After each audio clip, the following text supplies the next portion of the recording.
Ricky, what's up, dude? Hey, Nate. How's it going? Good, man. Thanks for coming on the podcast.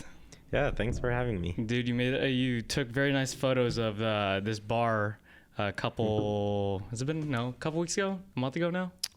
Probably coming up on a month. Yeah?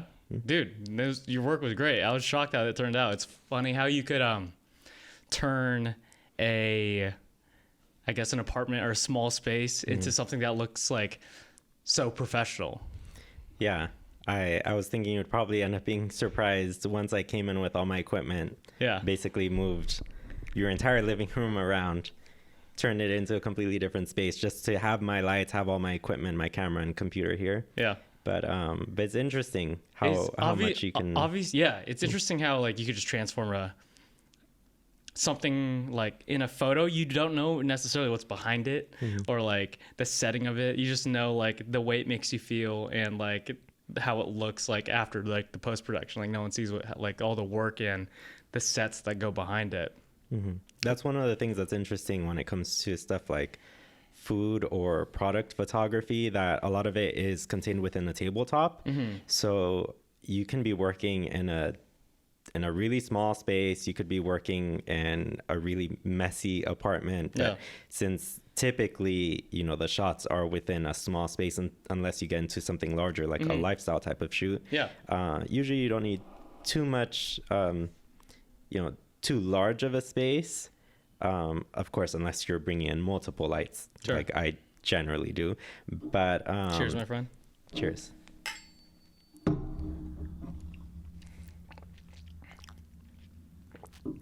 Sorry, what were you saying? But yeah, usually there's a lot that you can get done. No. What's the smallest space that you ever like had to work out of? So last year I did a shoot at a small ice cream shop. Okay. And we did the shoot in their back room. How big was it? I don't know how to describe it here. Maybe like a third of your living room. It was So really it was like tight. maybe like 15 feet by 15 feet. Like it's a small Less room. than that. Oh, really? Yeah. Maybe if anything, like 15 feet by like 7 or 8 feet at most. It was really narrow. It was hard to move even around the table because there was so little room, and we had a table about this size, and then we also I had 1 or 2 lights per shot. Of course, had my camera and my computer, and I had a food stylist I was working with. So it was a very tight space. We'll get into that later. I didn't even know if food stylists were a thing, folks. Yeah. I thought Ricky was joking about it. A lot of people are surprised. It's like, it's a thing. It's legit. It's a thing. It's I don't know. Some people will say it's sort of like a makeup artist for food, and it's like I know food stylists who have worked on big campaigns. One that I really like to work with, she's worked with like Carl's Jr. And when you see this huge billboard ad for Carl's Jr. and it's like the perfect burger, it doesn't even look anything like what it looks like in the restaurant. That was styled by her. Because she's an expert at getting everything to look lined up just right, making that tomato, the lettuce, everything look super fresh. Isn't that interesting? Like we see all this like food, right? So pretty on like menus and billboards and like commercials. Yet like when you go to the place, you see it. It doesn't look like that, but you still eat it, and then you come back too. Like it's just interesting that like when I go to Chick-fil-A, right, and I get a chicken sandwich, I like see all these ads that like, oh, this chicken sandwich looks bomb. And you open up, it's like crunched and like it tastes tasty, right? But then I'm just like, I'll still go back to it. Like it romanticizes like what it actually is a little bit. What do you think? Yeah, it's interesting, and some people don't like it. A friend of mine was telling me that I guess her dad told her that food stylists are basically liars or something like that, or pretty much that food stylists are like con artists. I don't know if you would say con artists. I would say like maybe like exaggerators. Yeah, because you want to make it look flawless, because if you take a picture of the food as it looks in the restaurant, of course it's not going to sell. Say on my end, if I show up without my lights, I just take it with the ambient lighting, the food's going to look very yellow, because typically they have very yellow lights, almost more like tungsten lights within restaurants. So it's not flattering. It's Kinda like not this going one, to right? look good. Yeah, pretty much like that. So it's definitely not flattering for food. Yeah. If I just show up with my camera, take a picture of it like that, it's not going to look good. And then even with my lights, if I take a picture of it, assuming it's, say something along those lines, more of like a fast food type of place, it's not going to be very photogenic because it's food that's prepped very quickly to just, get the customers in and out as quickly as possible. Maybe if I work with a restaurant that's more of a fine dining, more upscale kind of place with their chefs, they won't necessarily need a food stylist, but because it's kind of already aesthetically pleasing due to the fact that like the chefs want it to present like nicely, right? yeah, but the way I present it to clients is it's always beneficial to have a food stylist, even if you have a really experienced chef, because the way you prep food for the camera is very different to the way that you prep it for a guest. Sometimes they don't have the budget for a food stylist, or the chef just doesn't want to work with one. Yeah. In which case, I'll give them some tips on how to try to make the food look a little bit more photogenic. Yeah. But otherwise, I always recommend having a food stylist if possible, because it sounds ridiculous. Like, what do food stylists like usually like make like on a high end scale? So like if you're a food stylist for Burger King or like any commercial like or photo like online, like that just sounds like such a niche of a niche job. Yeah, definitely. Some people who go to culinary school, because, well, that's another thing. I went to culinary school. Yeah. I didn't study photography. I Yeah. initially studied baking and pastry. Yeah. And, well, I had one classmate there who was actually interested, I think, in food. I don't remember if she was interested in getting into food styling or food photography. It was one of the two. And at the time, I wasn't familiar with either. I didn't really know that was a thing back then. But some people go to culinary school and that's their end goal. That's what they want to do. Or they eventually come across it. So like they literally go to culinary school to become a food stylist. Some will. It's less common because I think partially because it's just less commonly known. But some people who know about it, they are interested in it. It's a good way to be able to work with food without necessarily being in the really high stress kind of environment like a restaurant can be. Sure. And I mean, being a food stylist does require a lot of work, a lot of technical knowledge. They have to be like quick on their feet, really good problem solvers. But it's just interesting. It's like it's working with food in a completely different way. Yeah. Because you're not making food to serve to somebody. So oftentimes things like, if You're it's a making whole food turkey. to feed the eyes of marketers or consumers, I guess. And especially if it's some kind of like, say, an animal protein, oftentimes they'll be undercooked. If you have like a whole turkey or even like a beef patty in a burger, if you cook it all the way, it's going to shrink. It's going to look dry. And that's just not ideal for photos. So oftentimes those types of things are undercooked, at least partially, so that it will look better, it will look larger, and I'm sorry, I don't have a better word for this. I know a lot of people hate this word, but it'll help it look moist. Yeah, there's some...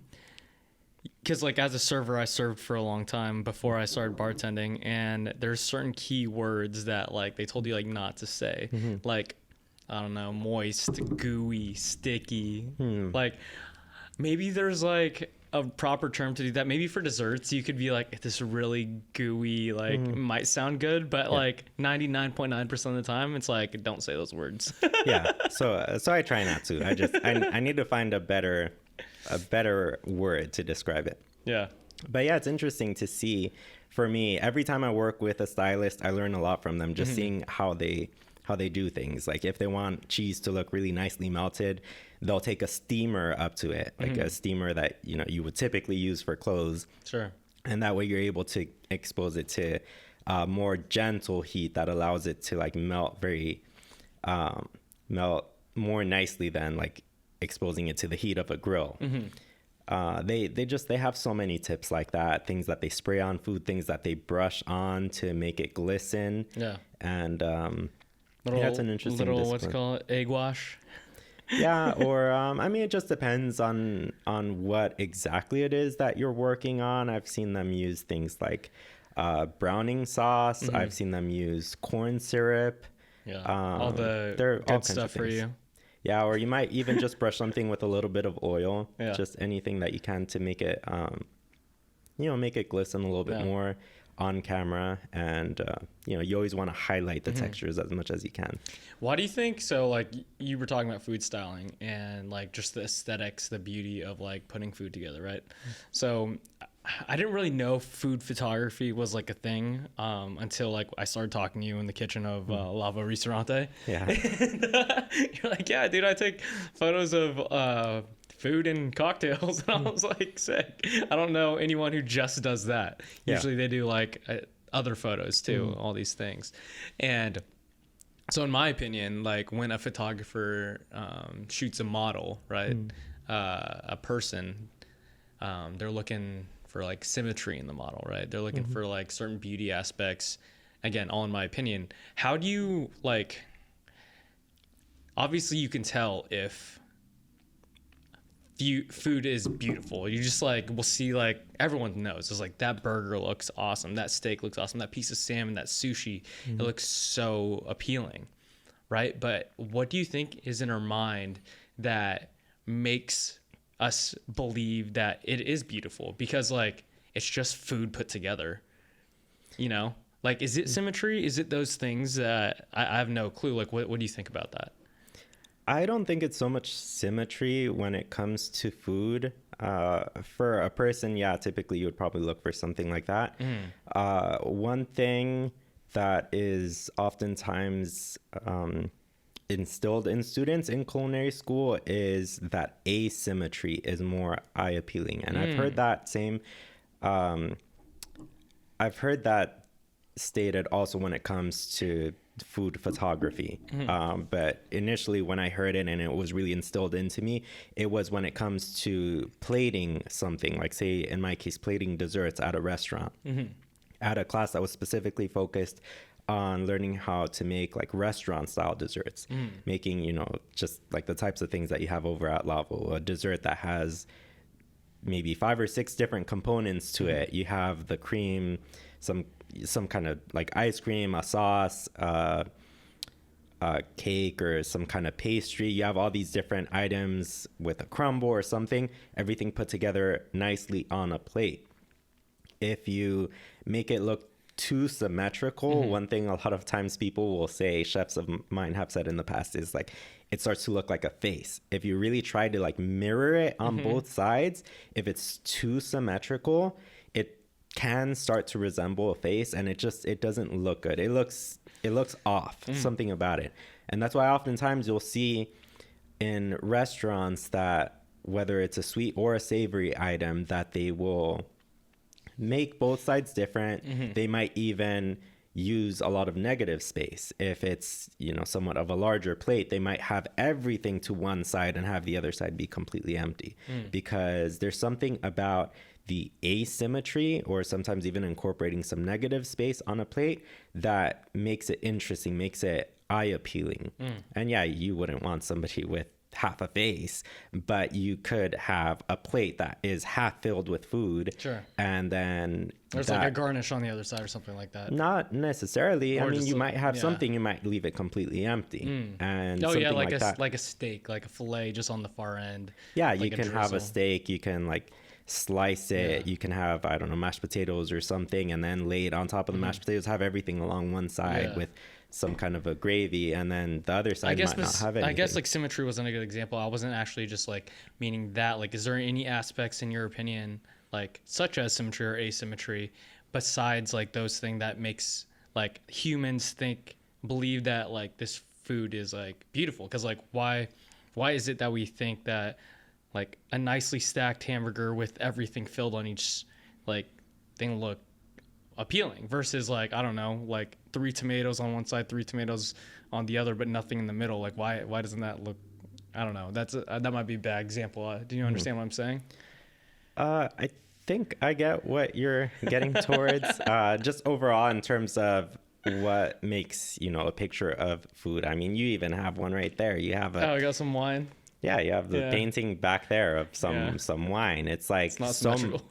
yeah, well, that's not symmetrical, but Yeah. then also it's like, you know, what made you choose that specifically? Have some a painting of wine and cheese and grapes, like Yeah, that's what in I'm your saying. home. Like, I don't understand necessarily why I thought it was beautiful. Like, I looked at it and I just knew it was. Like, like the feeling that it gave me, like, I was just like, oh, this is a nice photo. Like, it seems very homey.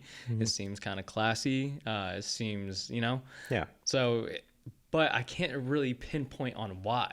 That's what I'm saying. Like, what's the why to you? Like, why do you, when you see a photo of food or of a cocktail, like that's spaced properly, or the food itself is like cut in a way, or sushi spaced in a way that makes you think that, oh wow, that's a beautiful piece of food. I think probably it can be that, you know, so many people really find joy in eating. You know, food isn't something, you know, some people say that they do it literally just to nourish themselves. But for so many people, it's a lot more than that. It's something that brings them joy. It's something that excites them. Sure. It's there's a social aspect to it because so many people like to go out and eat, you know, eat with friends, eat with family. There's a lot more to it than simply what food looks like. Yeah. And then even when it comes down to a specific dish, it's you really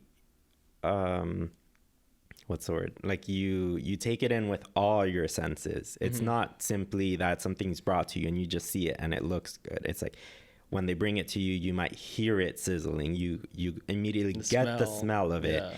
You then get the taste of it. You get the feel of the heat of a cooked steak or the cold of some ice cream or something. You get the contrasting temperatures if you have like a brownie a la mode. Like there's so many components to how you take in food. Why do people love hot and cold together? Like I love pazookies, or I love hot pie with like some like cold ice cream. Like I'm just like, why does that taste so good? Yeah, there's something pleasant about it when you have that kind of contrast in the textures or the temperatures. I always like having stuff like that. Like, I mean, I love ice cream for one thing, but if I'm having something like, I don't know, I will rarely ever have something like pudding. I'm not a big fan of having just that kind of smooth, creamy texture on its own. I like having a variety of items, like tapioca some kind of pudding like with a some crunch strawberries. or something. Yeah, something to contrast a little bit,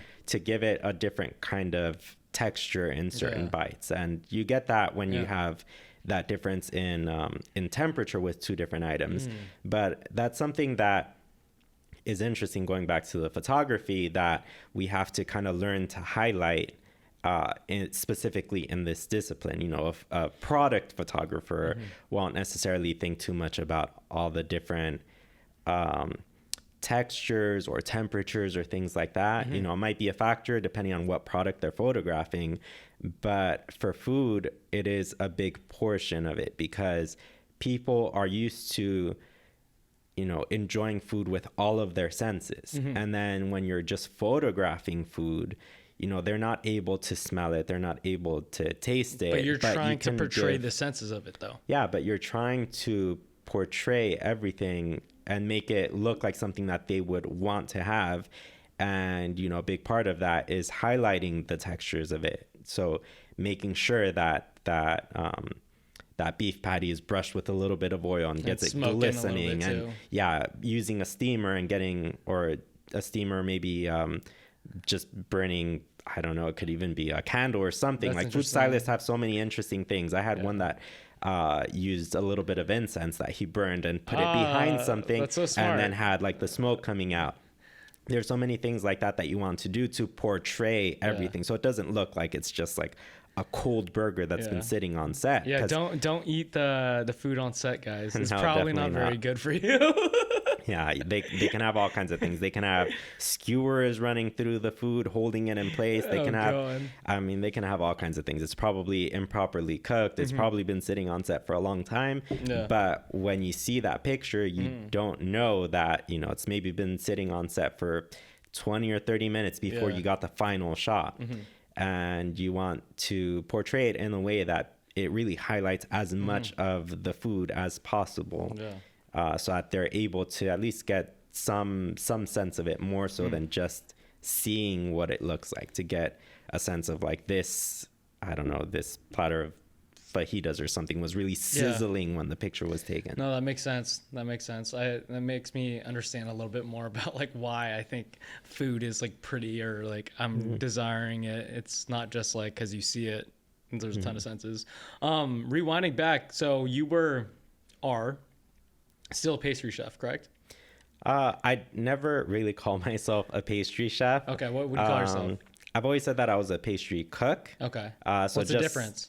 So just like on the savory side, how you have the chef who's in charge in the kitchen, you might have a chef de cuisine or a sous chef, and then you have other cooks. You can have prep cooks, line cooks, like depending on, you know, where you're working. Pastry cook. That's the technical so say term. at Lavo, the chef is Kevin. Okay.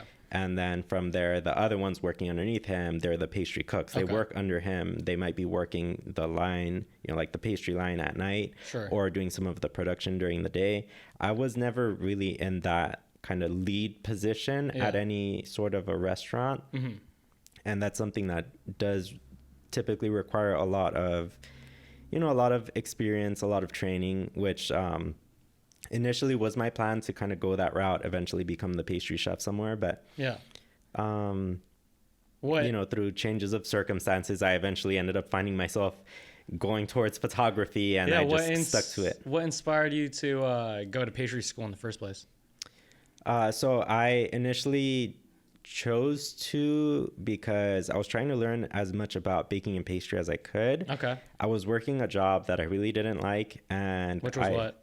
The customer service types of jobs, really. I ended up becoming a manager at a local store, and I hated it, to be honest. I was so unhappy at that job. And anytime I had free time, I was finding myself baking or watching YouTube videos or maybe reading blogs, trying to learn as much as I could about baking at that point. Did you bake a lot by yourself before? Yeah, before going to culinary school. Like, what would you bake for yourself? I was trying to learn as much as I could, you know, making cookies, making cakes, making pies, stuff like that, trying to get all the basics down. I didn't realize even back then how much variety there is in pastry. But I was learning as much as I could. And eventually I just decided I was so unhappy at that job. I was like, I should go back to school. I should study something different, get into a different field. And since I was dedicating so much time to baking and pastry as it was, I figured I should just do that. I should go to culinary school and study that. But what had initially gotten me into baking more so was the fact that just due to like dietary issues and I guess due to my health, I ended up having to remove gluten from my diet, which made it difficult. Wait, was that recently or no? No, this was in my early 20s. This was like 12 years ago. Oh shit. Yeah, so I went gluten free, and back then people didn't know what gluten was. I definitely didn't do it because of a trend. I did it before the trend started. I did it when people had like never heard of it. I removed gluten. I removed gluten it's from so my funny, diet. Like LA's like I'm gluten free. Everyone's gluten free in LA.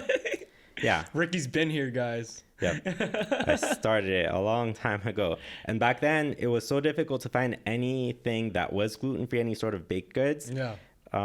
Actually, removing gluten from my diet led me to losing about 40 pounds because I couldn't... 40 pounds? Yeah. I couldn't... From what you are now? From what I was initially, when I first removed gluten from my diet. Okay. Because again, this was when I was like 20. Yeah. So I did that back then. And how did you know if you didn't know gluten was like did a doctor say something? I made a friend who has celiac disease. Okay. I never actually got tested for it. She gave me some advice about it. just explained to me what gluten is, how a lot of people have sensitivities to it. Can you explain what it is and what you believe it is? So people who don't know what gluten is. What gluten is? Yeah, just explain. Okay, so gluten is basically a protein that's found in wheat, barley, and rye.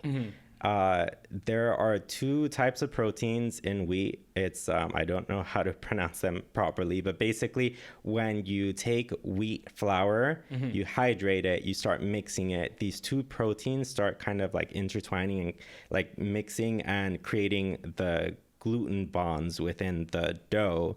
So that's why, you initially add liquid to flour, and you might mix a little bit. You might mix it a little and notice that the flour starts, it all kind of gets hydrated, but it's not really holding together. But for anybody who has made bread dough before, I'm not sure if you ever have. I have not. But if you start mixing it or like kneading it for a while, as you keep working the dough, stretching it and bringing it together, it starts holding together more. So that's that like gluten proteins are starting to hold it together.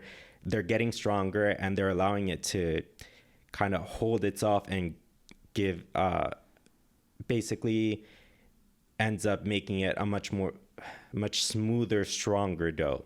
That then, it's making bread is a somewhat long process. There's a lot involved in terms of the fermentation and everything. But initially, when you're working it, you're developing that gluten. Because the protein is already in the flour, but you're stretching it, you're strengthening it essentially. And that's what's going to allow the dough to hold together and then eventually rise. And so it can basically rise even without having something to contain it, because it has that strong like gluten structure. Something even like a bread bowl, you bake it and it rises pretty tall because the gluten is what gives it that structure. So you can't have any gluten? No, I've been strictly gluten-free for about like 12 years now. So why does gluten have such a negative impact on a lot of people's like, I guess, like allergies or stomach issues and stuff like that? There's, I don't know, I guess debates about it. Some people say it's not really a thing. Some people say that it's because the crop itself, like wheat, has been modified so much over the years. So it's become much more difficult on people to digest. Like, what do you say? A lot of people say like flour from Italy has like a much like healthier digestible like type of gluten as and like a lot of people who say they're gluten-free could have that type of flour. I have heard that. I haven't tried it for myself. I've heard mixed comments from people. So I can't really speak too much as far as that, but I can say, at least from the research that I've done, that when I was researching it, I think this was back when I was in culinary school, basically it was that the crop, like wheat as a crop in itself, has been modified over the years to make it higher in gluten, to make the dough stronger, so you're able to kind of make it more elastic and make it stronger so it can rise more. And that in turn, at least from the research I did, according to that, is that it has made it more difficult on your digestive system. And I mean, of course, I'm not a doctor. I can't necessarily give any sort of specific advice on that. This is just what I've learned over the years in my own research. Well, I'm just curious, because a lot of people say they're gluten-free, but they can't explain what gluten is, and they can't explain like what it does to them. I'm like, Yeah, I mean, I had to learn about all of that. Even besides the fact that I was already gluten-free when I went to culinary school, we had to study it in depth in my classes. Like, we had to learn exactly what gluten is, learn about different types of flour, because there are types of flour that are higher or lower in the gluten proteins, depending on what you're using. Like something like cake flour is meant to be much more tender, much softer, or make much more tender baked goods, so it's lower in the gluten protein. Whereas if you have something like high gluten flour or bread flour, those are much higher. I think those ranged in like 12 to 14% gluten protein, or like 12 to 14% in the gluten proteins, versus I think cake flour was somewhere around like 6 to 8%, if I remember correctly. So technically cake flour is slightly more tolerable to you.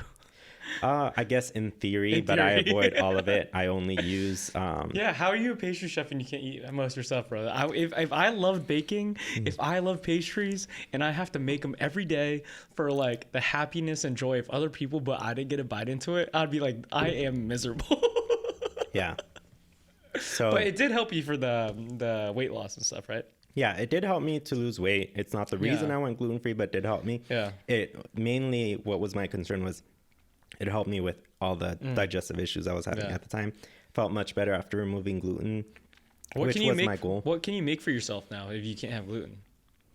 Well, I make baked goods with gluten-free flour blends, which Ah. fortunately there are a lot more options out there now. Like what flour? What plants do can you make flour out of that doesn't have gluten in it? I mean, companies make flour out of all kinds of items now. Like the more common ones that you'll see are things like rice flour, there's potato starch, potato flour, tapioca starch, corn flour, almond flour.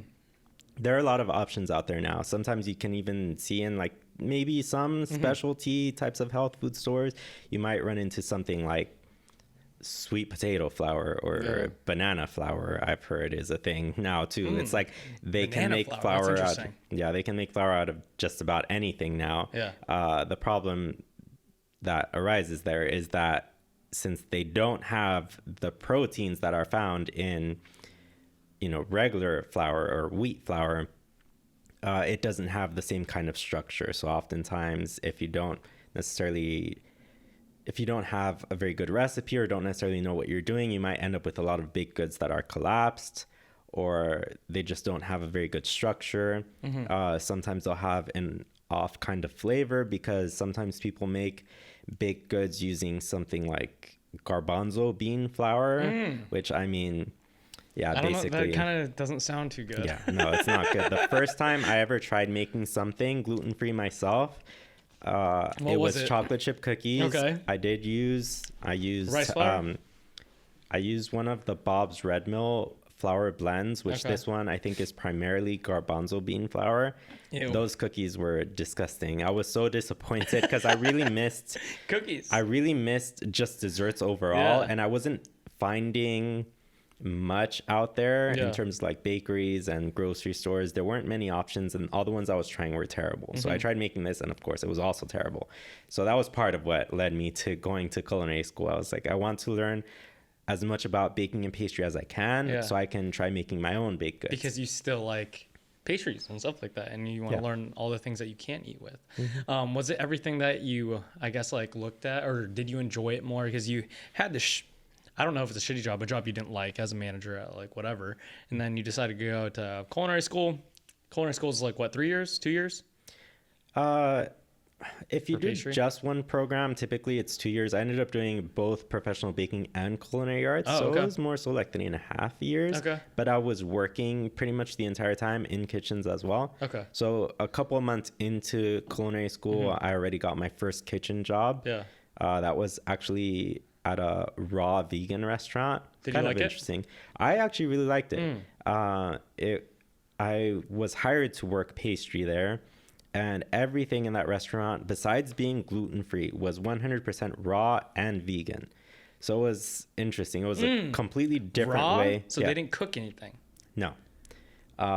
The idea behind a raw food diet is, I think, nothing can be cooked over. I forget the exact amount. It was years ago. I think nothing can be cooked over something like 117 degrees Fahrenheit. So it's something like, so it's that. cooked. In a way, not exactly, because I mean, if you cook anything over a stovetop or an oven, it's definitely going to go way over 117 degrees Fahrenheit. Okay. But what they would do is use a lot of things would be prepped in like food dehydrators. So that was pretty interesting. Like we had a couple of items that had a cake essentially, but the cake, we would make the batter. It was all, of course, completely vegan and raw ingredients, primarily, or vegan and gluten-free ingredients, rather. A lot of them were made with like ground nuts, either primarily ground cashews, but we also used, oftentimes We used almonds or also coconut in the desserts. But basically, we would use the ground nuts and add things like coconut oil or, You other probably learned ingredients. so much from that job just because like that sounds so uncommon. It's definitely a specialty. It's not something that you come across very often. Very expensive ingredients though, and it was a long process to make. So that was everything. your first job right out of culinary school? That was while I was in culinary school. That was like while you're in culinary. 3 months into my culinary program or something like that. Oh, sweet. So I had only recently started, but yeah. So how was the transition from, I guess, like customer service job compared to like working in a kitchen? Did you enjoy it a lot more? And why? I definitely enjoyed it a lot more just because I didn't really want to be in a very customer service oriented type of job anymore. I'm definitely an introvert. I don't do well with being with people all day long, day after day. And of course in the kitchen I'm working with other people, but it's not quite as much interaction as like dealing with, Well, it kind of turns into like family, right? Yeah. Sort of. Yeah, and I mean, you see the same people every day. It's not like dealing with random people. You see the same people every day. You get comfortable with them. And typically, the pastry team anywhere isn't going to be that large, so you get pretty comfortable with your team. Yeah. But yeah, definitely, I was more comfortable in this type of job. I was more motivated to work and to continue learning.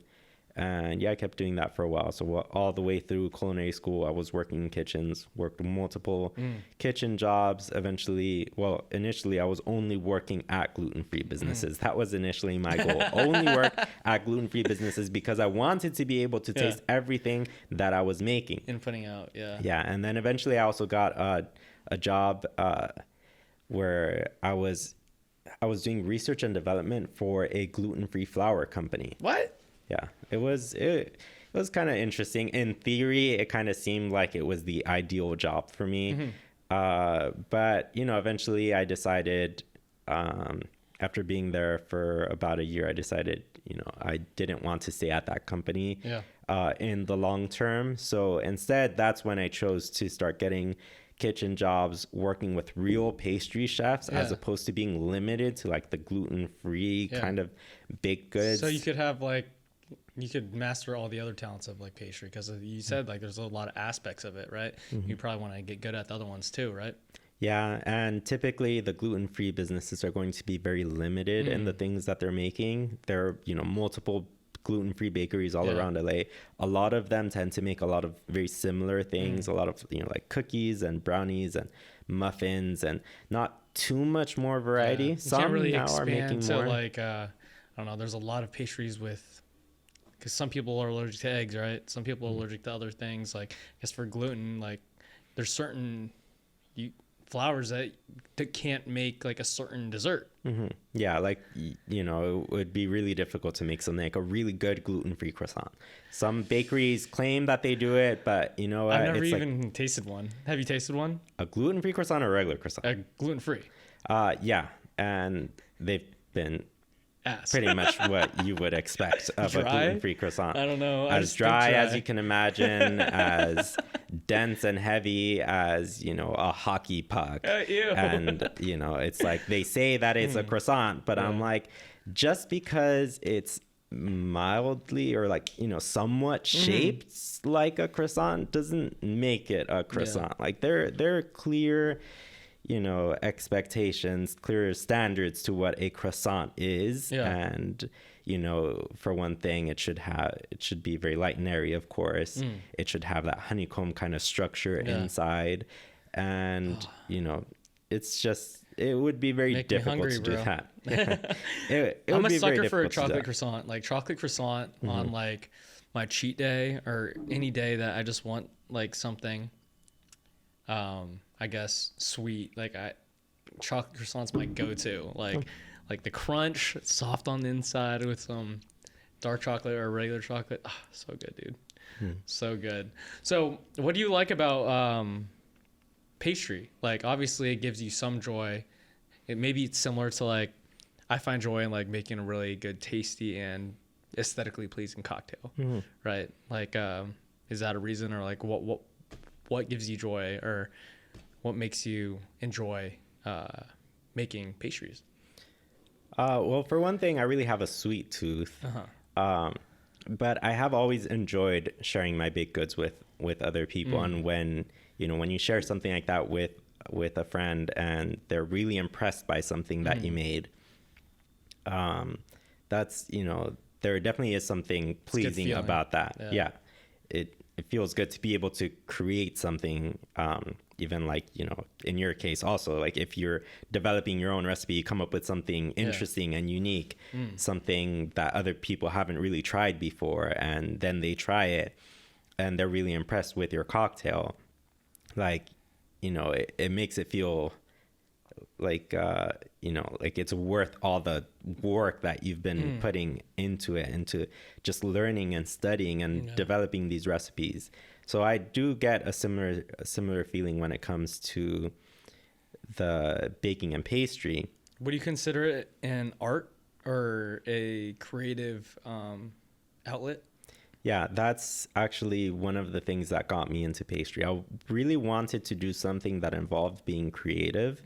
I was just more and more so getting the sense that I wanted to do something that was more creatively fulfilling, as opposed to something like, I don't know, I just show up to work and do the job. Yeah, I was never drawn to doing something like an office job or something like that. It sounds so awful, huh? Yeah, it's just, it's not something that interested me. And, I really felt that I wanted to do something creative. So that was one of the biggest reasons that I chose to get into pastry. How would you describe it as creative? Because like, I think mixing drinks is similar, that it's very measured.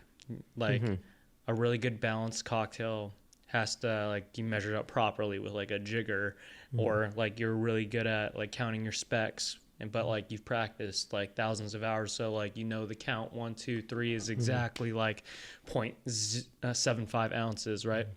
And like I'm assuming that pastry, like the measurements mean a lot, like they should be right on point. So like how would you argue it as creative if it has to be so measured? Because that's sort of the thing. So it's definitely a science, but I also feel that's very creative.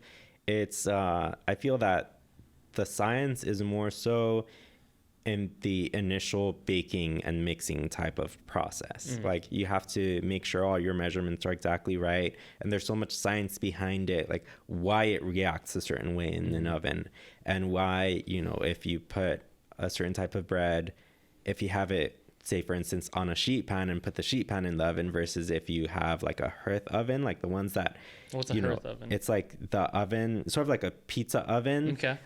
So like at a pizza place, if you see that they just like have a door, they open it and they slide the pizza directly onto there, just directly on the surface. Yeah. It has a different kind of reaction to the heat if you have it on a sheet pan versus putting it directly on the really hot stone. Yeah.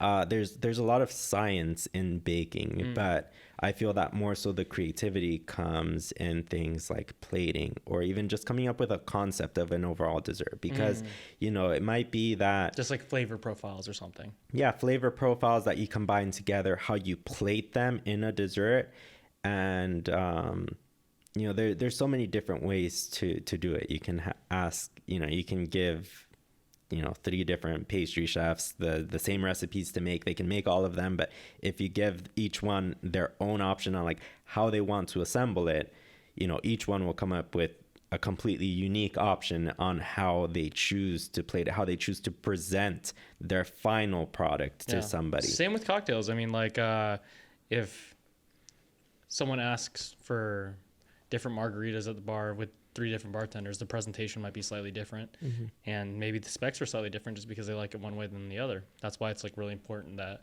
like restaurants have like, hey, these are the specs and this is it, because consistency sells, Yeah, and that's actually, since you mentioned that and we're talking about the creativity, it's funny because creativity is a big part of what got me into pastry, but it's also a big part of what got me out of pastry, because I love baking and pastry. I still have a sweet tooth. I still enjoy baking. I love knowing about the science behind it, just everything about pastry I've always enjoyed. But when I got into working full time in pastry and then having, a pastry chef above me who's in charge of coming up with recipes, coming up with new ideas and new, interesting desserts to present to guests. That was always up to whoever was in charge. That was always up to the pastry chef. That no longer fell on me. Whereas when I was when I was baking at home and when I was making things in culinary school, oftentimes I could come up with my own ideas, my own interesting or unique take on desserts. But being at a job, when you have somebody else in charge and you're basically there to just make the same thing day after day. Over and over and over and over again. It never ends. And then that makes you, in a sense, start to lose the joy because it loses that creativity aspect that you initially wanted to get. That's interesting because like bartending, it's the same thing, right? We have this set menu we have to make, but you don't need to order these 10 drinks that are on the menu. They could be like, hey, this is what I like. And then like I could create it on the spot versus you don't have that ability to do that. Yeah. It's like, these are these 10 desserts on the menu, choose 1 through 10. That's it. Yeah. That's all that it is because I didn't think about that. Even if I wanted to, make something special for a guest, I'm limited to the components that are already made because I can't just make a cake in 2 minutes. It's not possible. Yeah. And I've had that before where somebody tries to come up to me. I was working pastry at a hotel and we had so many different dessert items. It's funny too, because we had a large display where we displayed basically all of our desserts. We had something like 60 different dessert items. What? Because we had... Where was this? This was at a hotel over in Beverly Hills. 60?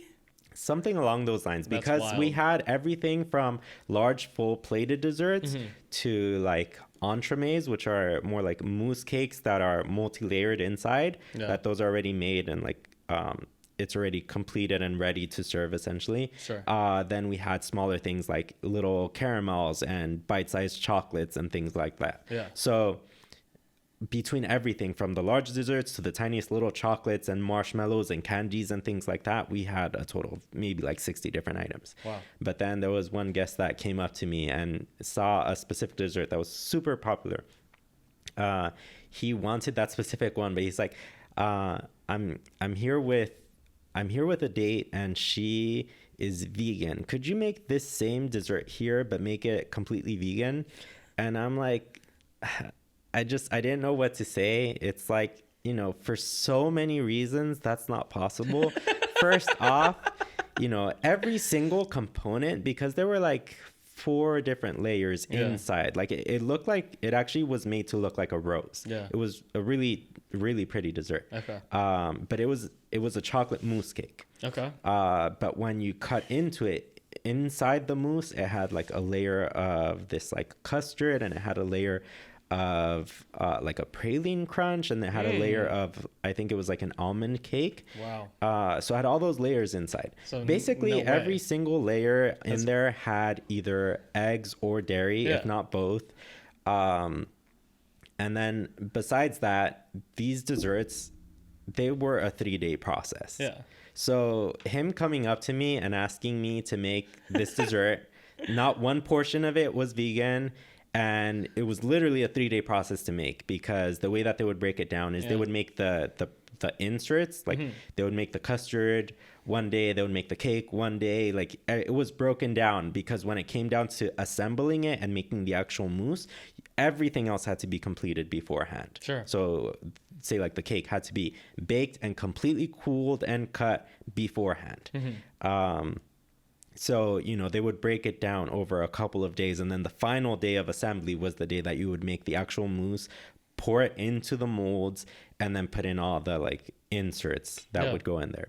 So, yeah, it just wasn't possible. I didn't know what to say. I told my coworkers afterwards and they thought it was hilarious that he would even ask that. Yeah. And people definitely don't understand. Yeah. I mean, they don't know the work. That's with a lot of things. Like, I don't know if it's just the US, dude, but like I'm about to go to Japan in March. I don't think I told you yet. I'm going to go visit a buddy of mine over there, but they told me that when you go to a restaurant in Japan, you order the food on there and you can't change anything. It's just seen as like so disrespectful. Yeah. And I was like, we need that. Yeah. We need to build good. that culture here. We can't have people changing like, can I get this? But everything off and all these new things. Like, Yeah. Although here it's hard because so many people have either food allergies, food sensitivities, or some kind of restrictive diet, whether they're vegetarian or vegan, or, you know, there's so many different types of diets and allergies. World we live in. Yeah. So it's hard, especially if you're in a more upscale dining type of place. You know, it's just expected for you to accommodate whatever people come with. And I've had that before. I've had people come to me with 15 different allergies and they're trying to find something to eat. And, you know, sometimes it's not possible to accommodate, but, you know, you always want to try your best to get something that they're able to eat. How long have you, how long now have you done pastry? Like, so I got into pastry, I think it's about, well, I mean, I baked on and off like since I was a kid. Like working as a job. As far as like culinary school, I think I started when I think I had like just turned 24 and now I'm 32. Okay. So it's been a good while. I did it, you know, like, throughout culinary about school. 8 years. Yeah. And throughout culinary school, I worked, you know, most of that time I was working in kitchens. I did it full time up until COVID hit. Yeah. And for the last year or so before COVID, I was actually thinking a lot about how I had, in a sense, lost the joy that I originally had. That I originally had in pastry. Yeah. Because of the fact that I couldn't really be creative anymore. And you were trying to find like another outlet. Yeah. So I was trying to find a new creative outlet. And initially, when I started learning about food photography, and at that point I was still working full time in pastry, I came across a YouTube channel. Shout out Joni Simon. She is Joni Simon. Shout out Joni Simon. Anybody who is in food photography will typically know who she is. Yeah. Anybody who wants to get into food photography should check her out. She's on YouTube. She has multiple courses. She has a book out specifically about food photography. Okay. She's kind of what originally got me into food photography too. So at the time I was still working in kitchens full time. I was in a sense looking for a new creative outlet, but also I was just kind of interested in finding a way to take better quality pictures of my own baked goods. So were you taking photos of your own stuff like this whole time? Yeah, like all throughout culinary school, anytime I would make something for myself at home, I would take pictures of it. I would always take a picture with my phone. The pictures were always awful. I never had any idea why. I was like, I don't know what these other people are doing. You could take a decent photo phone now. You can, but you know, it does require some knowledge in like lighting and composition. You have to understand your lighting, your foreground, your background, stuff like that. And I didn't know anything about that stuff back then. I just was taking out my phone, trying to take a quick picture, and it never looked good. And I just didn't know why. So I started watching her YouTube channel. And at that time, back then, she had just recently started it, but she would explain a lot her channel specifically about food photography. So she started explaining a lot about things like lighting and composition, and then things that I had never really heard of, like the shutter speed and aperture and those kinds of camera settings that I didn't know about. Did you have a camera at this point? No, I just had my phone. You just had your phone, and this was 2020? No, this was 2019. 2019. Actually, I think when I first came across her channel was 2018. That's when I first started watching her channel. Okay. And you still didn't have a camera? I didn't have a camera. I didn't buy a camera until like 2 years later. Until 2020, until like the pandemic. And you didn't have a camera? I never had a camera up until then. So I started learning a little bit about the basics of food photography and just trying to improve my phone pictures at that point, which I did learn some of the basics from her at that point. But I was still working full time in pastry all the way up until 2020, even though I was kind of thinking of getting into something else because I had seen how much I don't know, it's like working as a chef in any capacity, like a chef or a pastry chef, like it kind of sometimes gets to people. It starts to affect The their hours are mood, tough, their dude. mentality. The hours are really difficult. Like people complain like, about doctors and engineers and like medical field and stuff. Like pastry chefs, a lot of them are up early, and Yeah. a lot of them like wake up early. Like depending on like what time of day that people aren't eating, like you have to start prepping like days before, or like whatever. You know some better than I. Yeah. So Or me. I saw how badly it could potentially affect people. I've seen it firsthand affect, you know, my coworkers or my bosses Sure. or chefs around where I was working. Yeah. How it starts to affect their mental health. It starts to affect their physical health. They start losing sleep. They get in the habit of sleeping 3 to 4 hours per night and then just living off of coffee and being angry 24/7. I've seen it take such a toll on people that had me really thinking, I don't necessarily want that for myself. I don't want to end up becoming the like angry chef, the one that's always, you know, miserable and yelling at everybody. And yeah, they might become famous, but they also can be, you know, people don't necessarily see what they're like behind Talking the shit scenes. about Hell's Kitchen or what? Yeah, I mean that's a rough environment. Some Yeah. people, you know, some people seem to like it. I mean, I have enjoyed being in that really fast-paced environment like the kitchen, but I just don't want to become that really angry, miserable type of person because of work, because work has taken everything from me. Yeah, it's weird to understand. I was listening to this podcast probably 2 weeks ago on YouTube, and this guy had basically interviewed this line cook. But he wasn't a line cook anymore. Like he was a line cook for 8 years. He started this like YouTube channel, and like his recipes and stuff just like took off.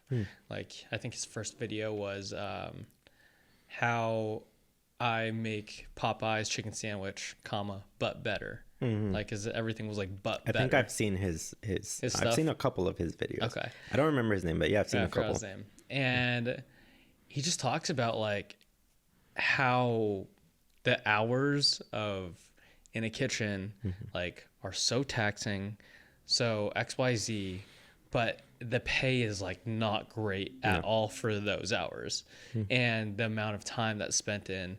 And he was just saying the only reason that he did it was because like his love for food and his love for like cooking.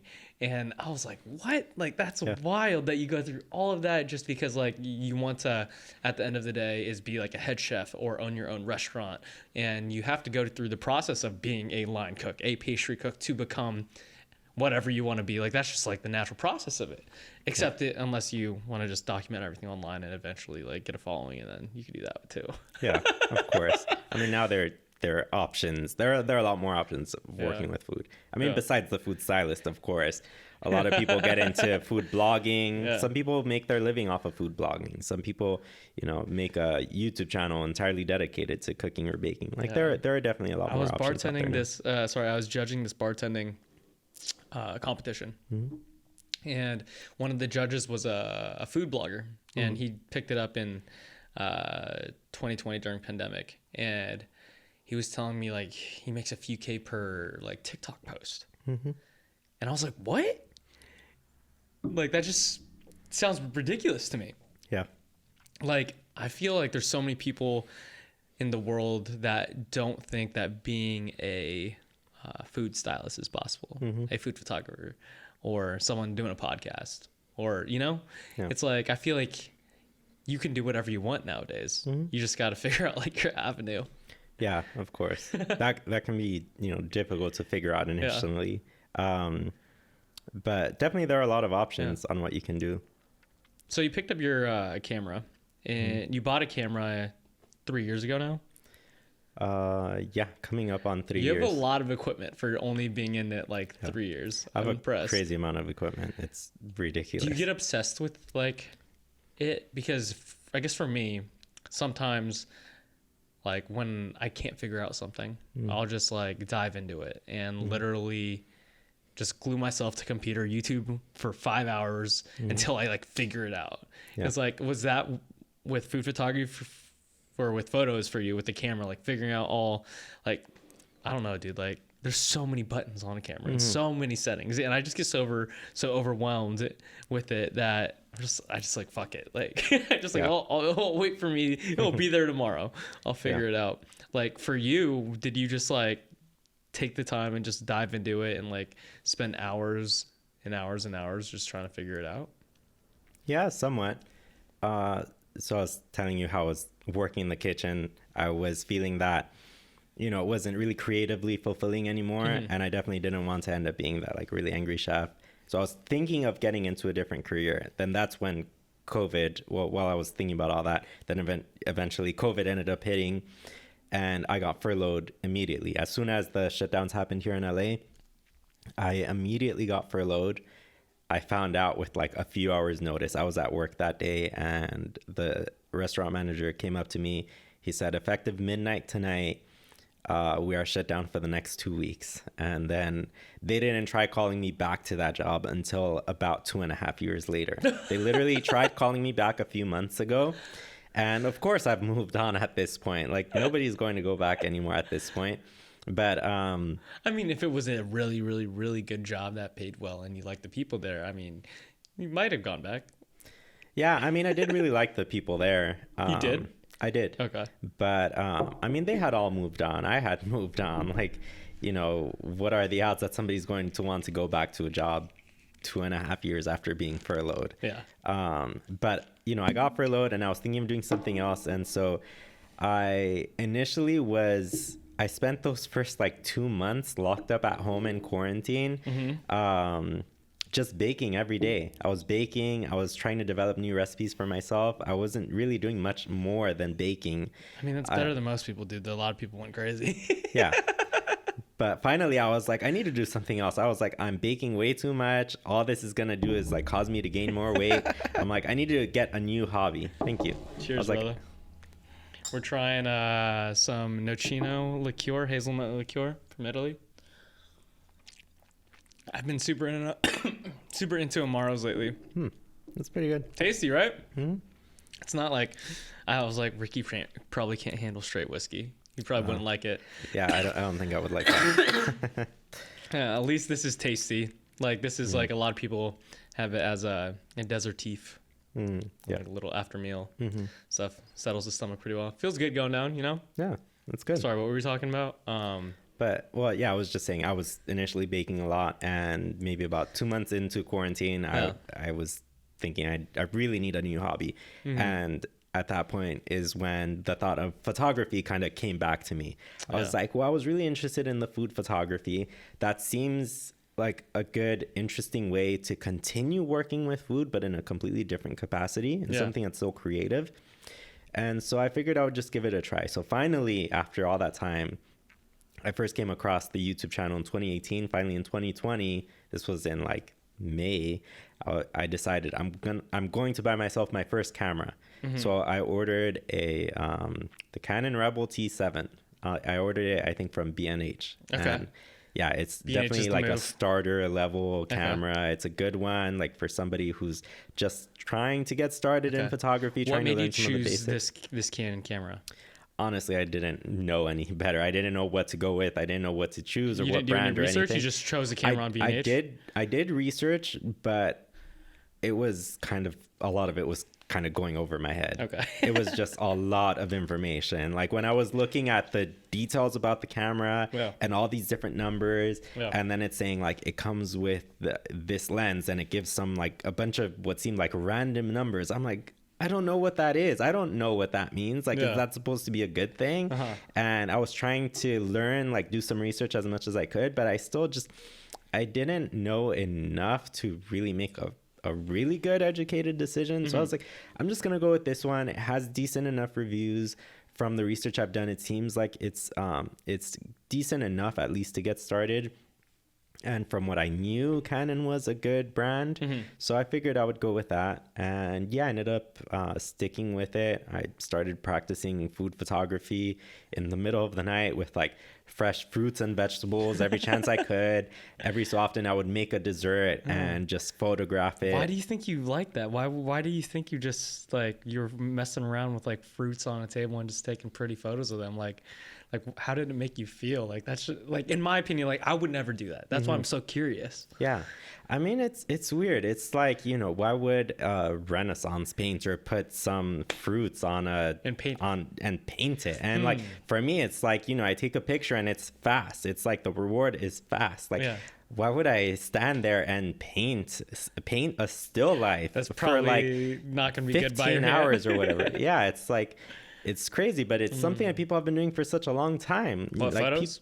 No, like food in general, still lifes of food. Yeah. Like, you know, how many painters in the past, how many paintings are there in museums of literally just fruits and vegetables or wine, like things like that. Like, you know, you're painting one right here. Like it's all over the place. Yeah. But for me, it was interesting because it's still tied into what was my career at that point. Like it's still tied into the like working with food and being in pastry. And I was photographing things that I complemented pretty well, right? Yeah, and I figured from there I could get into, because initially I was more so focused on getting the basics down, learning how to work with the light and get it to look the way I wanted. And then I figured over time I could start making my own baked goods and photographing them and have them look a lot better. Yeah. But yeah, from there initially I basically put my first portfolio together using that same camera, that same starter camera, some of the same like beginner equipment that I first started with. And from there, I just kept improving, kept expanding, started getting some clients, and just kept sticking it out and, you know, going with. Well, rewind. Mm-hmm. So like, I'm curious, how did you get like, I guess like your first clients, or like, obviously you have to show people your work, right? And you said you're this introverted guy, you're just taking photos in your room, like, or at home, or just doing it for yourself. Like how was this transition between like, hey, I'm going to do this as a hobby to like, obviously COVID happens and like, you're like, oh, like I'm looking for a creative profession. Like, let's try this. So you're trying it. How do you transition to like, oh, I want to make it a career now and I'm going to go out and like get clients?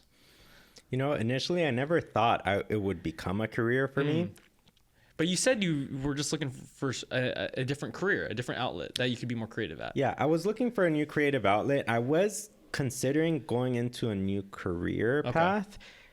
I hadn't necessarily considered photography for that. I had mainly considered it more so for the creativity. I wasn't sure I would be able to do well in like photography well enough to try to turn it into a career. Why do you say that? I don't know. I guess probably, self-doubt, imposter syndrome. Yeah. I mean, the imposter syndrome is real. Happens to everybody, dude. Yeah. Happens to everybody. Every photographer I know deals with it from time to time. But I wasn't sure how well it would go, but I figured if nothing else, you know, I could just practice photography on my own and then take good quality pictures of my own baked goods or, you know, just have some sort of like new interesting hobby. I didn't even really look for a client. I wasn't even considering it, to be honest, but a friend of mine, where she was working, her boss, the pastry chef there, he needed some good quality pictures of some items that he was selling. And so he wanted somebody to do it. And she's like, why don't you just hire my friend? I used to work with him in pastry. He got a camera. He's practicing food photography. Yeah. And she showed him some of my work that I had up until then. And this work is just stuff that you did by yourself? Just stuff on my own, just pictures I took on my own at home, in my bedroom, just set up on a table. Looking back at them, I feel like they're terrible, but I mean, I had somewhat of an idea of like the direction I wanted to go. And he looked at the pictures, he liked them, so he hired me, paid me. I didn't even like necessarily, I didn't like charge him. He's just like, yeah, just come take some pictures. He's like, I'll pay you, you know. And then he ended up giving me $100, and it felt like such an accomplishment at the time. I was like, I got paid $100 to take some pictures, and I was like, I was Did so you have to nervous. edit them or no? Yeah, I did edit them. Okay. I was so nervous about the job, but I ended up doing it. And yeah, the pictures definitely are not great, but you know, I did it, and that was basically my first client. And then from there, I reached out to. Wait, how did you feel though? Like, I have a very similar story in the sense that I went to bartending school for a little bit. A lot of people, it's not like culinary school. Like culinary school is seen as like beautiful. This is awesome. Like, that's a cool thing to do to go. Like bartending school, a lot of people look at it. It's like, you shouldn't have done that. You should have worked your way up in a restaurant and learned the skills through different people. Like, it looked in a negative light, but it was the fastest way for me to learn like so many cocktails like in one time. But I basically book my first like outside bartending gig, and the guy pays me $100. Same story. I mean, similar story. And I just felt like, wow, like I took these people's alcohol that they already have here and I mixed some liquids up. They paid me $100. And it took me probably like $25 of gas to drive there, but it felt so good. Yeah. It's like interesting because then even when you first start, you don't realize how much money there is in a specific field. Now, if somebody was to come to me and be like, you know, I want to hire you to come over here, take some pictures, I'll pay you $100. I'd be like, it's not worth your time. No, it's not worth my time. It's not worth my equipment. I'm like, I've since upgraded absolutely everything. All my equipment, my computer, everything has been upgraded, not to mention all the experience that I have now. It's like, it just wouldn't be worth my time. So after that first gig, like, what did you do? You're like, oh, did it inspire you to like start hitting other people up? Like, when did you start the R Mora photography business? Like, when did that start? I guess, like, did you plan to do the business first, or did you hit up just like, I want like more small gigs like this? Initially, I don't remember the exact order, to be honest, but I did all up at once. Yeah, I did end up messaging a couple of small businesses that were very like local to my area, basically places that I knew wouldn't really have a marketing budget.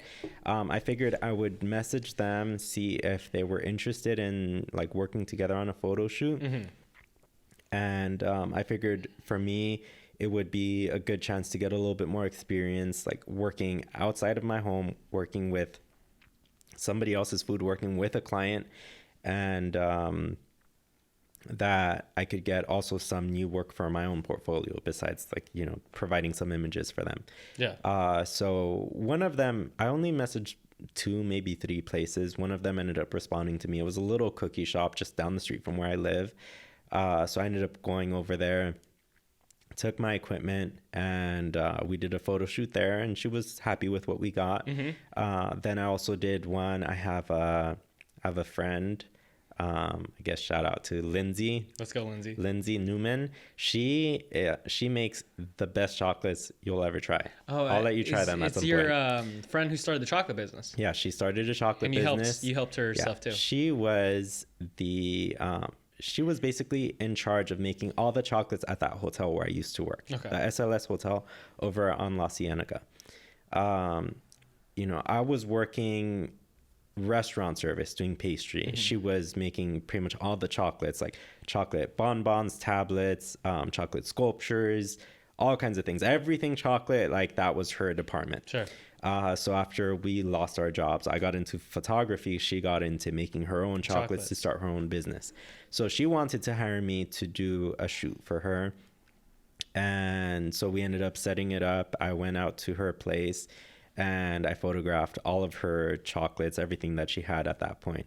And ever since then, we still continue working together. She'll contact me once or twice a year. We'll schedule a photo shoot, especially for like the holidays when she likes to really, you know, try to promote any new items that she has, or, you know, any holiday items. We'll set up, we'll plan it out. We'll try to plan it out really well just between the two of us. You know, she is on a limited budget. So since she's, you know, a good friend of mine, I do it at a, you know, really reduced rate, but I work with her so that we can get some good images for her own marketing. We've continued working together this whole time. But yeah, this was like a few months into COVID. She was working on her business. I was working on my photography. We got together. We were able to do that. And then, you know, after that, like it just kind of started from there. Snowballing. I started, you know, reaching out to a couple places here and there. I was able to get a couple of clients. Yeah. And what made you want to, I guess, like click like, oh, like did you realize that like, oh, it's possible to make a career out of photography? Like, has that clicked yet, or like did it click at some point? I can't really pinpoint an exact moment that it clicked, but as I was learning about photography, so initially it started with that YouTube channel that I mentioned. It's the channel itself is called The Bite Shop. The Bite Shop. Okay. No, The Bite Shot. Like shot, like picture. Okay. Yeah. Oh, The Bite Shot. Yeah. Okay. So The Bite Shot. That's where I first came across basically the concept of food photography, and where I first started learning some of the basics. Then from there, I started investing in courses. So Joni, the one who runs that channel, she has a couple of courses out now. There are a couple of other food photographers that have online courses that they offer. Another one that I really like, his name is Skylar Burt. He has a YouTube channel. He's not very active in it anymore, but he's a really good teacher. He's been a photographer for a long time, and he's also a food photographer. So I've learned a lot from him, from his YouTube channel. He used to have a course that he was selling. I also purchased that one, learned a lot from him. And just over the years, or at least over that like first year, I was really investing a lot. Basically, a lot of the money that I was getting from unemployment, I was investing into either photography gear or photography courses. But then also any money that I would be receiving from clients would basically go back into getting like go right back into the business. So either getting gear or getting new courses for whatever subject I was trying to improve on. Yeah, so I've done a lot of stuff, courses, mentorship. I've done a lot of stuff since then to help me improve my photography. Just like your skills. Yeah, just to help with my skills. Equipment and everything like that. Everything when it comes to lighting and composition, to even food styling, just everything like top down, just learning as much as I possibly could, because there's so much to learn. How are you so persistent? Because I would say like me starting this bitters company with my buddy Kyle that you met, like it's hard because like the money that you'll make, you're like, oh shit, I need to buy all these equipment, right? And like say if you're a limited liability company, like you're an actual like legit business now, you're like, oh, like I haven't really made any money, but I have to pay $800 a year in taxes, right? You're like, oh shit, that's annoying. And like you might do like a photo shoot, and maybe like that $800 is one photo shoot, right? But like that's still a full day of shooting that you just did to pay off the taxes, right? But then like, oh, you need this new light, and you do another photo shoot, you're like, oh, just paid for that light, like so it's very hard to like get it rolling and going. Like what made you so persistent into like, oh, like I'm gonna keep like just reinvesting in myself and growing my skills and buying this new equipment? Because there's a lot of people that like they'll start and they're like, this shit's hard, and they're like, I'm done. Yeah, I've definitely seen people give up along the way. I've seen a lot of people, like when I first started with food photography, people who were also kind of starting out around the same time. Yeah. And a lot of them have pretty much stopped. And it definitely is hard to stick to something like that, to stay motivated. I've had a lot of moments of like disappointments, moments that I was feeling like feeling down, feeling discouraged, feeling like, you know, I wouldn't be able to continue doing this long term. I guess, you know, every win has been helpful. Every time I get a new client, every time I get like a better paying client still, it's been surprising. It's been, you know, helpful to like keep me motivated. I also am somebody who tends to get, I don't know, I tend to get kind of obsessed on one subject. I don't know, I do oftentimes think I might be on the spectrum. I wouldn't be surprised if I was, but I do tend to get very fixated on one subject. That's how it was with baking what does that pastry. mean, by the way? I'm just curious, like when someone says they're on the spectrum, I was like, there's just full spectrum, right? So therefore everyone's on the spectrum. Like you're gonna be on Yeah. the, Yeah, I mean, I was talking to one doctor about it recently, Mm-hmm. and well, he's in medical school, about to graduate. But Okay. anyway, Close we enough, were close talking, enough. yeah, almost a doctor. He's studying that shit. Yeah, no, he was telling me, yeah, basically everybody's on the spectrum, which yeah, it probably is the case. But Yeah. I do tend to have that where I get very fixated on something, and once there's something that catches my attention, I will stick to it until I know it, like feel like that's a good backwards thing. and forwards. Yeah, that's just. I don't know. That's kind of. Why would you say it in a negative light like that? No, I'm not saying it in a negative light. I'm just, I don't know. Maybe some people, I guess everybody's different. Some people might move from one thing to another. I don't generally very much. I tend to get really obsessed on one thing, and I will spend, multiple days just studying that one thing, just be like hyper focused on one thing until I feel like I have a decent mastery of it. That's also why I've been known by many friends of mine to invest a ridiculous amount into courses. Like whereas somebody might buy 2 courses and You're buying all of them. that's it. I will, like, every course that comes along the way, I'm like, but I need to learn this and I need to learn this, and like they're all under the same kind of category, but they're all but different. teach different things. Like one is focused on lighting, one is focused on composition, one is focused on editing, one is focused, I don't know, on something else related to food photography. Like I will end up buying all of them and study all of them because I just get very like fixated on a subject. I admire that, bro, because I'm like kind of scatterbrained, right? But I know that I need to focus on like at max like 2 or 3 things, right? And like in my life right now, it's literally like podcast bitters and just like my regular job. Yeah. And like it takes all my energy to be like, dude, stop thinking of doing another thing. Like just focus on these things and get good at it and really put your time and energy to it. And like I kind of envious of you when you say like, oh yeah, I just go and like study all these courses about this one thing, because like my brain's just like, hey, do all these other things. But like me internally is like, no, dude, like stop it. I mean, I do at a certain point find that I'm like that at the start. So I got super deeply interested in food photography and started investing in like course after course and going through all of them, spending hours just nonstop in front of a computer, going through the courses. And then, a day or 2 later, trying to do a little shoot on my own to apply the stuff that I was learning. Yeah. I'll get hyper fixated on something, but that will only last so long. And then after that, I kind of get bored and tend to move on. So that's kind of been the harder part, where it's like sticking it out. But at that point, I was able to get to a point where I was somewhat, getting some clients. So it's like I have more invested into it. It's not just a hobby, because at that point, I officially have my LLC. I'm paying taxes on my business. Yeah.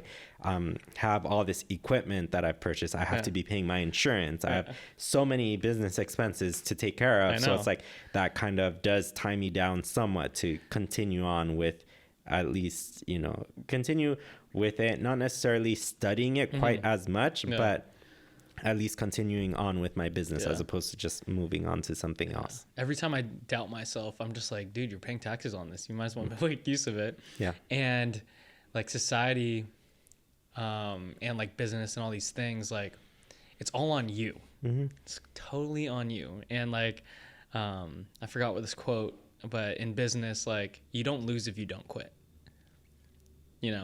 Like you can't fail if you don't quit. Like you're just gonna keep doing it. Yeah.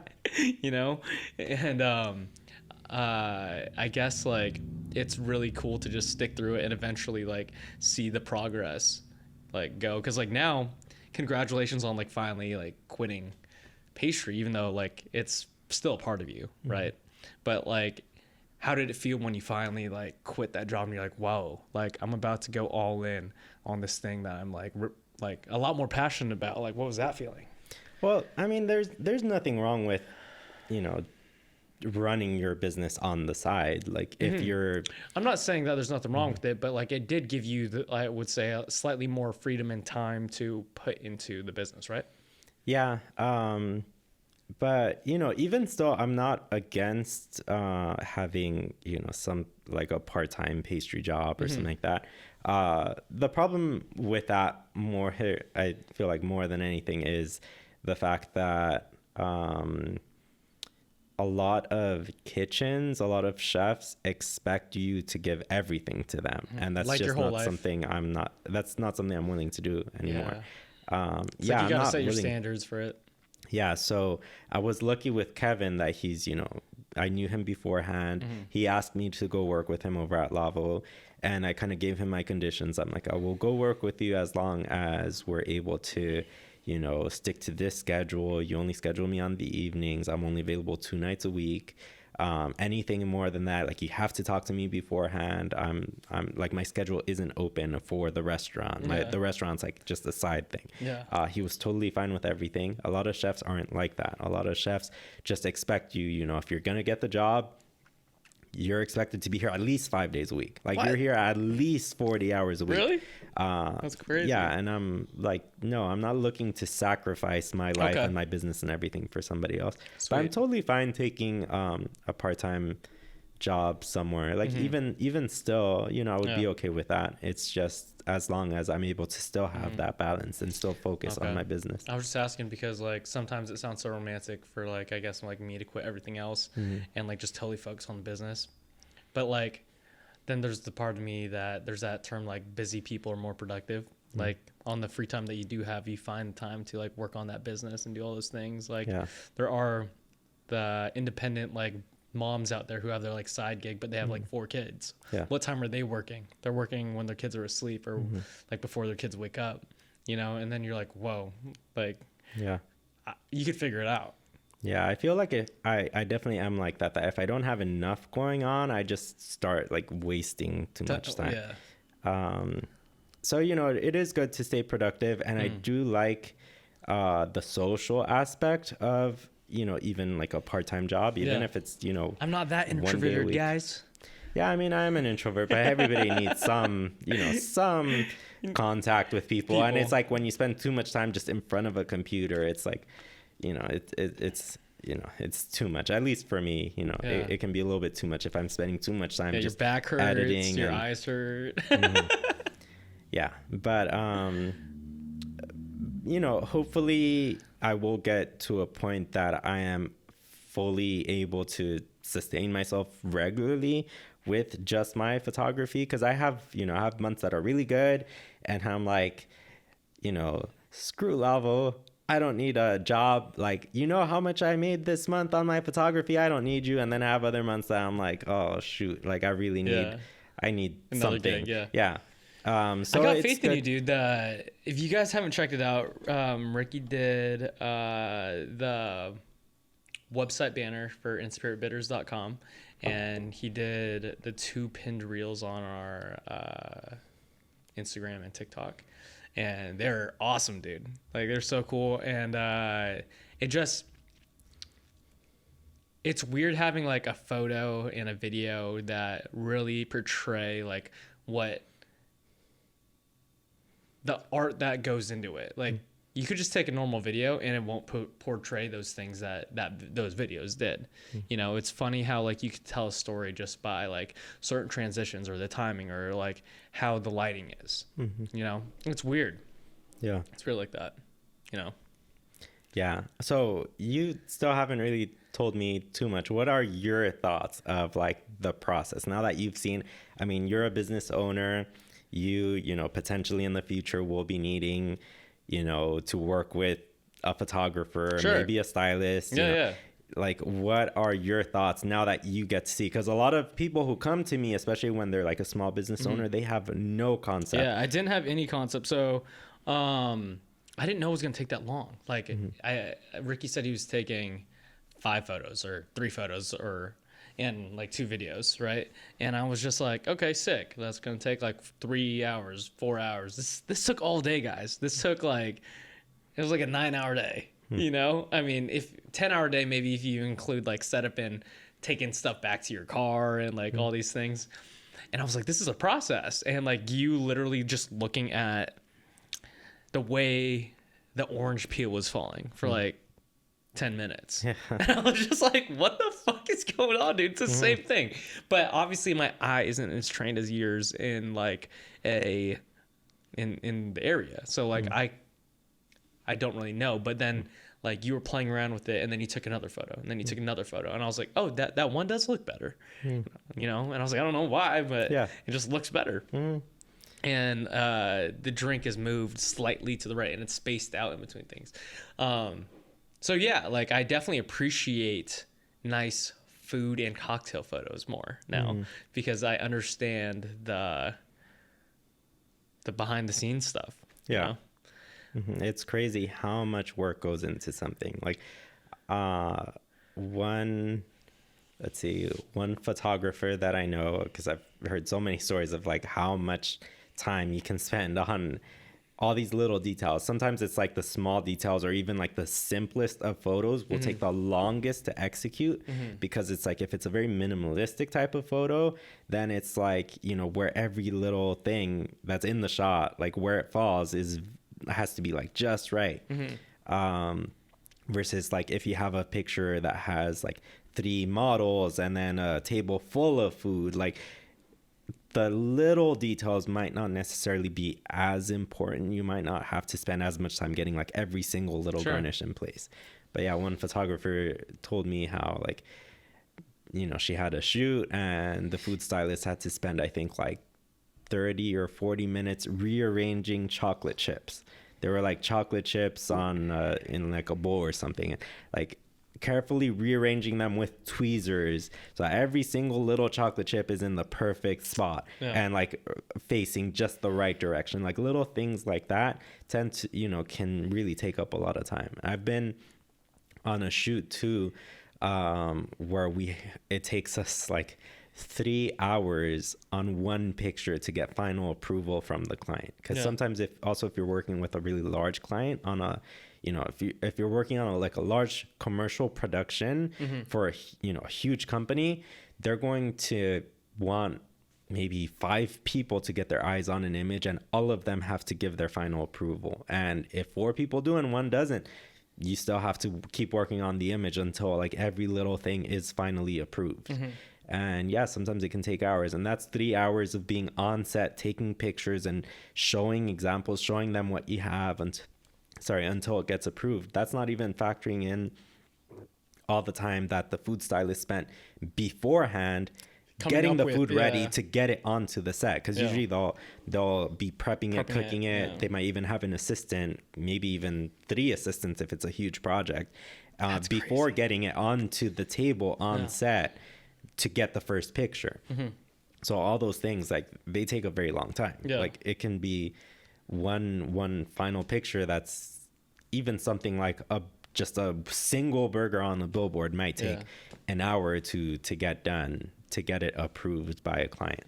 But back to your question, like, I found it was awesome, dude. I mean, like, I appreciate the background work more, and the product turned out like great, you know, and the fact that you did it in this room's kind of crazy. I mean, you'd be surprised like how much you can get done even in like a small space. You can make food look really good, just bring in the right, you know, surfaces, the right props and everything, and you know, it'll work out. What made you like pull the trigger on like doing the LLC and actually building the website and everything? Because so many people, including myself, like for example, this podcast, I wanted to start it 2 years earlier than when I actually did. And it took me 2 years to build up the courage to like start and like make the thing legit, make it happen. Because this website, your business, like was nothing. Like there was no sign of it. And now it's like a legitimate like LLC. You have like your website, people could go through it, people could look through your work, people could see your work, people could hit you up to take photos. And now it's real. Like it's a real business. And like what inspired you or made you to get the confidence to actually start? You know, because it's hard. Honestly, I'm not sure. I was as far as I remember, I was kind of hesitant about it too, but you know, I guess I was just finding that I was enjoying it more than I expected, because it kind of felt like finally I have an opportunity to not only make like decent money, because, you know, you can make good money in like any kind of photography really. But like commercial work, even commercial food photography specifically, like you're still able to get some large clients and make good money on a small project. So that was one thing. But I was just finding that, you know, I enjoyed it, and it was kind of finally a way for me to be creative and make money. Whereas like pastry, I thought would be the thing to allow me to be creative and make money, but I didn't really have much opportunity to be creative, and I wasn't making nearly as much money as I needed to kind of survive. Sure. So I figured, you know, maybe this is the thing. Maybe this is finally going to allow me to kind of like check everything off, like continue working with food, which I love doing. Sure. Be creative in a whole new way, and hopefully, you know, be able to sustain myself doing it. Yeah. And I figured I would try sticking to it. I was nervous about like pulling the trigger and like really going for it, but I was just kind of like I didn't want to psych myself out. Yeah. So I was like, maybe I should just go ahead and do it. Just do it. Yeah. Sometimes I do, or I do tend to be kind of hesitant about a lot of things. Yeah. You know, just like you talk about your podcast and how it took you a couple years to get it started. I have had that same kind of thought about starting a YouTube channel. For years and years. Do you have one? No, I don't. Okay. For years, I thought about starting a YouTube channel that was specifically dedicated to gluten-free baking. Ooh. Because I'm like, you know, at that point, I think that there would kill, wasn't. dude. Yeah, there wasn't really any good gluten-free baking channel. Now there's like a couple out there. Okay. I've been seeing that He's there are like, a it's couple. not as good as what I would do though. Well, it's I'm busting your balls, bro. but you know, it's like there's a couple out there. There are bloggers that, you know, they blog specifically about gluten-free baking, and there's maybe like 2 or 3 YouTube channels that I've come across. But still, sometimes it's like there are things that I think, you know, I would really be interested in making, or I would be interested in being able to even find some sort of like a specific dessert or baked good at a bakery, and nobody really makes them, or at least nobody makes them well. So I'm like, I would, you know, kind of like to be the one to like start the YouTube channel. You know what I think would be super cool, dude, is if you did that, the gluten-free channel, right? And then you took a photo of it and showed like that product, and then you went through that whole process of like, oh, this is how I made the gluten-free like pastry or whatever, and then this is how I like did the photos for everything. I feel like that'd be dope.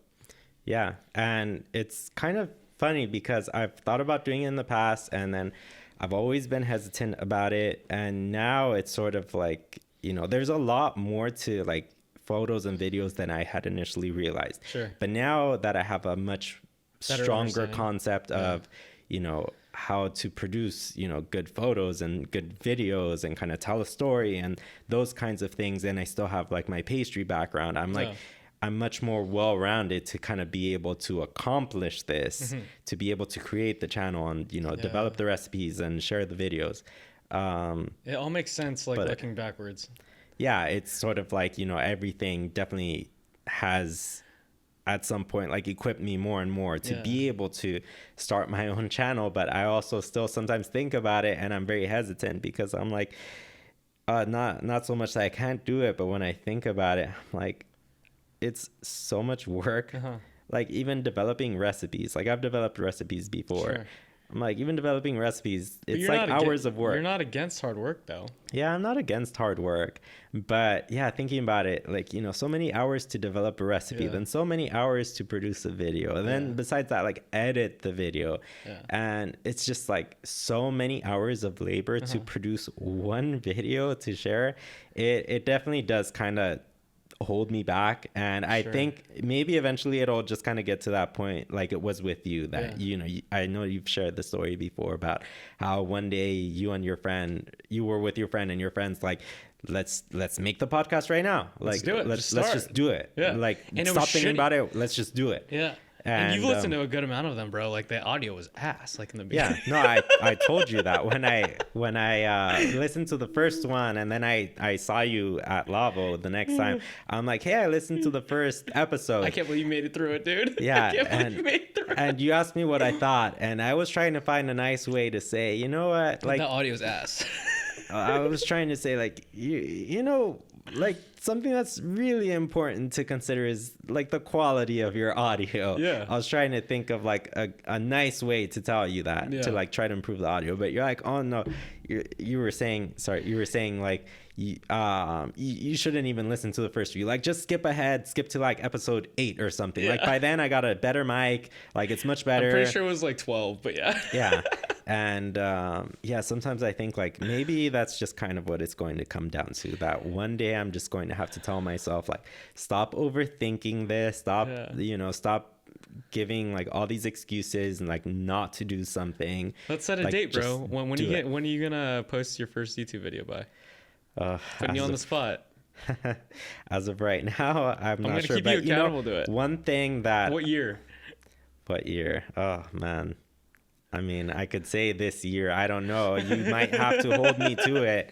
But one thing that I have been working a lot on recently is video work. Yeah. Because that's one reason you wanted to work with us, is because like you wanted to practice. Yeah. Because I've had a good amount of stills work, and I'm comfortable working on stills. I know how to work with strobes well. I know how to like achieve what I'm trying to achieve with stills. But video, it's like a lot of the concepts are the same, but even just like video editing, in some ways it's similar, but there's also like extra things to consider, things that I've never even heard of. There's so many buttons on Premiere Pro. There's so much on Premiere Pro. So many buttons. It's so difficult. I was watching some scary. Like YouTube tutorials, and they're talking about like a vector scope, and I was like, what even is that? I was like, I know what a histogram is. I know how to read a histogram. Like, so histograms were just as intimidating. When I took like one photo class and like it was talking about histograms, and I was just like, this is ridiculous. It's just a photo. Like, why is it showing all these colors and lines and shit? But they help. Yeah, and initially, that was difficult for me. I didn't really understand histogram. Still don't. The first few times I tried making a composite, because one of the things that you and I kind of talked about while we were doing like the shoot and everything was basically how, like, all the photos turned into one, like through editing, right? Yeah, was how I was going to be, taking multiple images and compositing it together. And I actually didn't really tell you about the process afterwards. There was one of the shots, the one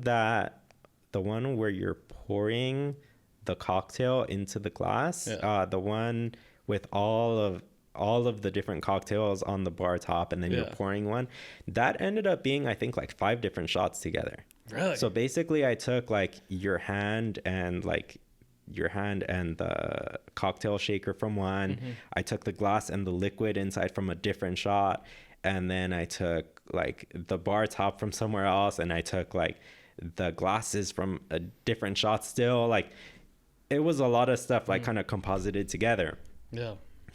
Just to be able to achieve like exactly what it was that I was trying to get in the final product. And I mean, hopefully you can't tell. I mean, the goal is for you not to be able to tell. But yeah, the first time I made a composite on Photoshop, I watched multiple tutorials on YouTube. I was trying to learn as much as I could. I was pulling up tutorials as I was trying to put the make my composite. I almost gave up on photography altogether. Like, I got so frustrated doing it. I couldn't figure it out. It was such a foreign concept to me. I didn't know how to do it. I didn't know why I was struggling so much. And now I can do it so easily. And now I'm not compositing like 2 shots. Now I'm compositing sometimes like 6 shots together. And I'm able to do it. I'm able to manipulate the image so many ways that I initially didn't even know was possible. Sucking at things sucks. It's hard. And it's hard to get through that barrier to entry of just like, keep trying it. You're going to suck. You're still going to suck. You're still going to suck. And then you finally get decent at it. It's like, I like to compare it to Like I don't know if you remember, like I don't that much. Like imagine like remember learning how to tie your shoes. Like you're going like slow bunny ear, and you're like, as a little kid, you're like, shit, like I can't figure this out. Yeah, it's so hard when something is like completely foreign to you and you're trying to figure it out, but it's literally just like it's just going over your head and you don't understand it, and it's like they're explaining it to you and it sounds like they're speaking a foreign language. Like they're using all these terms. They're using all these terms you're not familiar with, and it's like you're trying your best to listen, but you just cannot grasp it. And I've been at that place before. I was like that with photography, and definitely with videography too. And it's just so frustrating. Like for me, it's so frustrating to want to do something, to know what I want it to look like, but not know how to achieve it. And it's like you get to a certain point where you just keep pushing yourself. You keep rewatching those tutorials. You keep trying to do what they're telling you to do. And eventually you get to a point that it just clicks suddenly. Like, I know.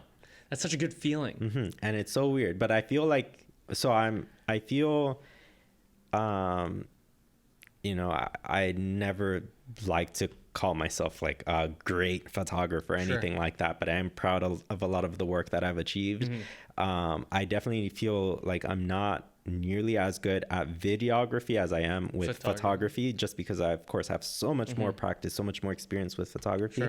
But I feel like I'm kind of at that point now where a lot of the things that I was struggling with on videography are like starting to click.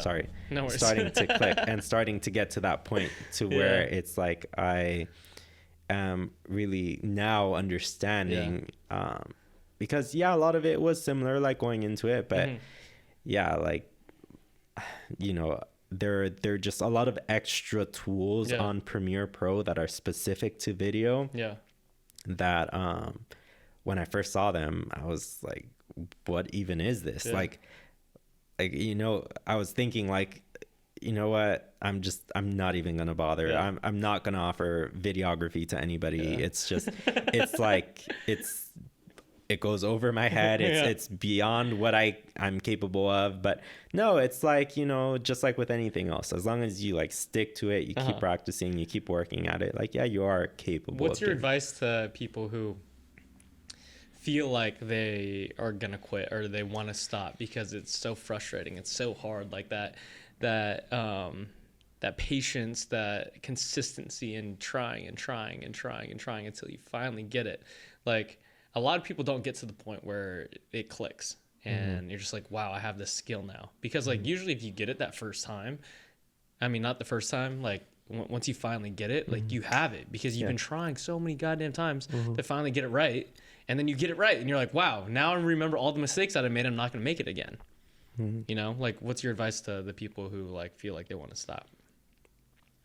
I mean, everybody kind of learns differently.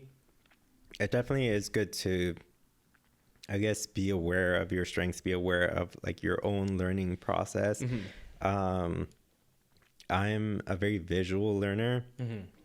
And I like structure when I'm studying a subject. That's, you know, those are some of the reasons why I have invested so much into online courses, because you are, or it is possible to learn a lot of what you need to know on a subject through YouTube, because there's so many different YouTube creators out there teaching about the same subject. If you're studying about videography, like, there are so many people out there trying to teach about videography, and odds are, you know, this one teaches about this one subject you need, this other one teaches about this other subject you need, and this other one teaches something that like allows you to connect the two. Like, there's so many different ones, but it's so difficult to be out there on YouTube and just be like finding the knowledge that you need.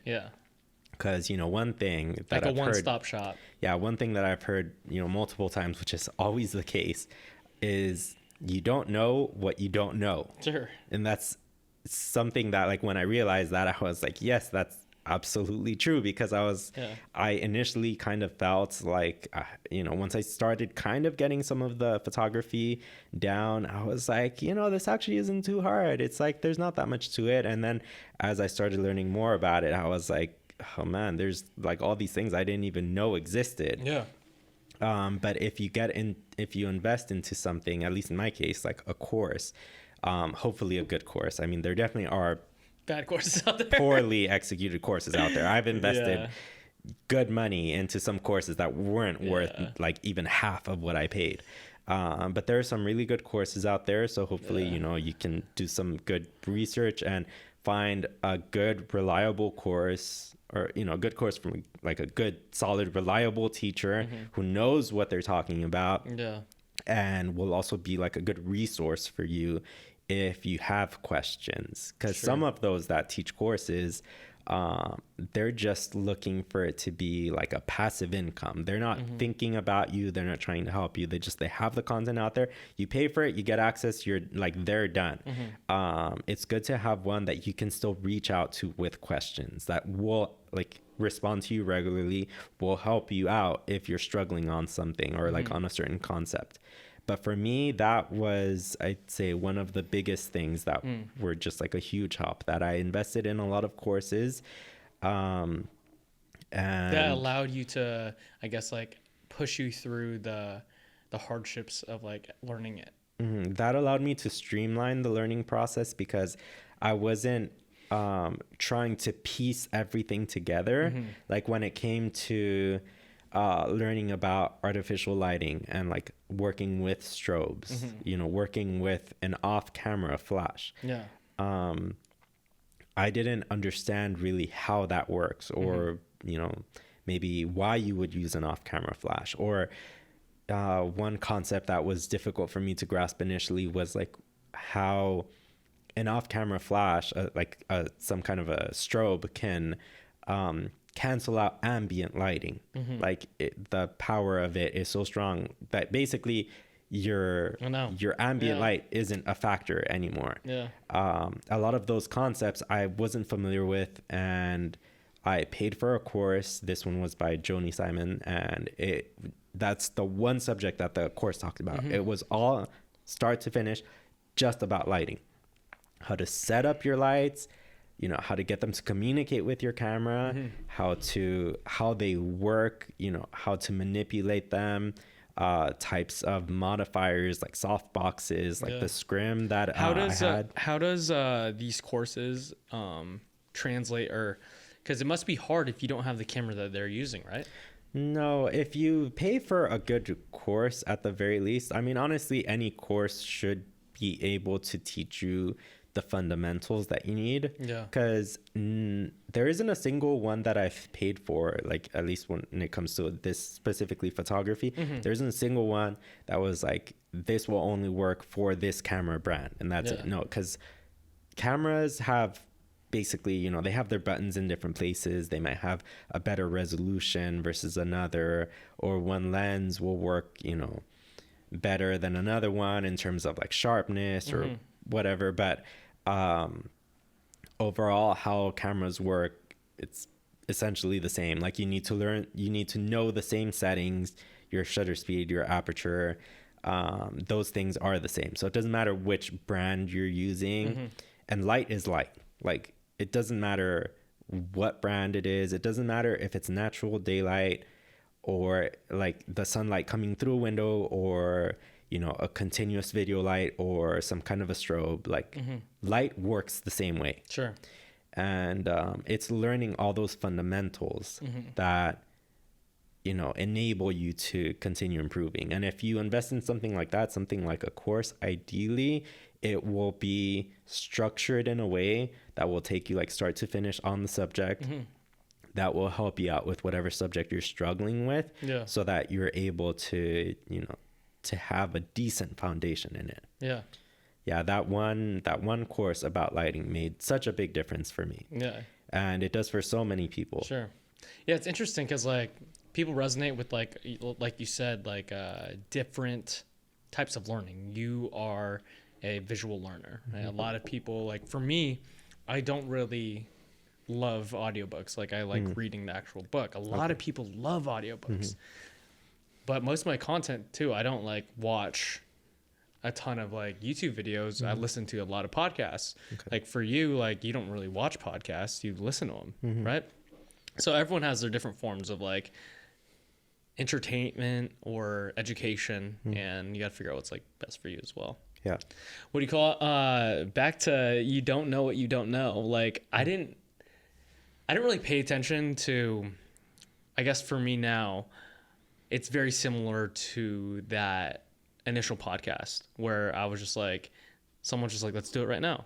So back to the website for me, I was like, let's just do it right now. Everything that I've progressed in, I'm just like, I'm going to start it and it's going to be absolutely shitty, but I'm going to figure out how to get there. Right. So I didn't know about like SEO and I didn't know about these business things. And like you were talking about, I'm very thankful. Yeah. And I went down a rabbit hole, bro. Oh, okay. I went down a rabbit hole, like 51 ways to make your SEO like so better. You've been improving your SEO. Yeah. Oh, that's good. All the time, man. I've been working on it like hard for the last like week or two, right? And also just like improving the website, like getting that little tiny sticker next to the tab.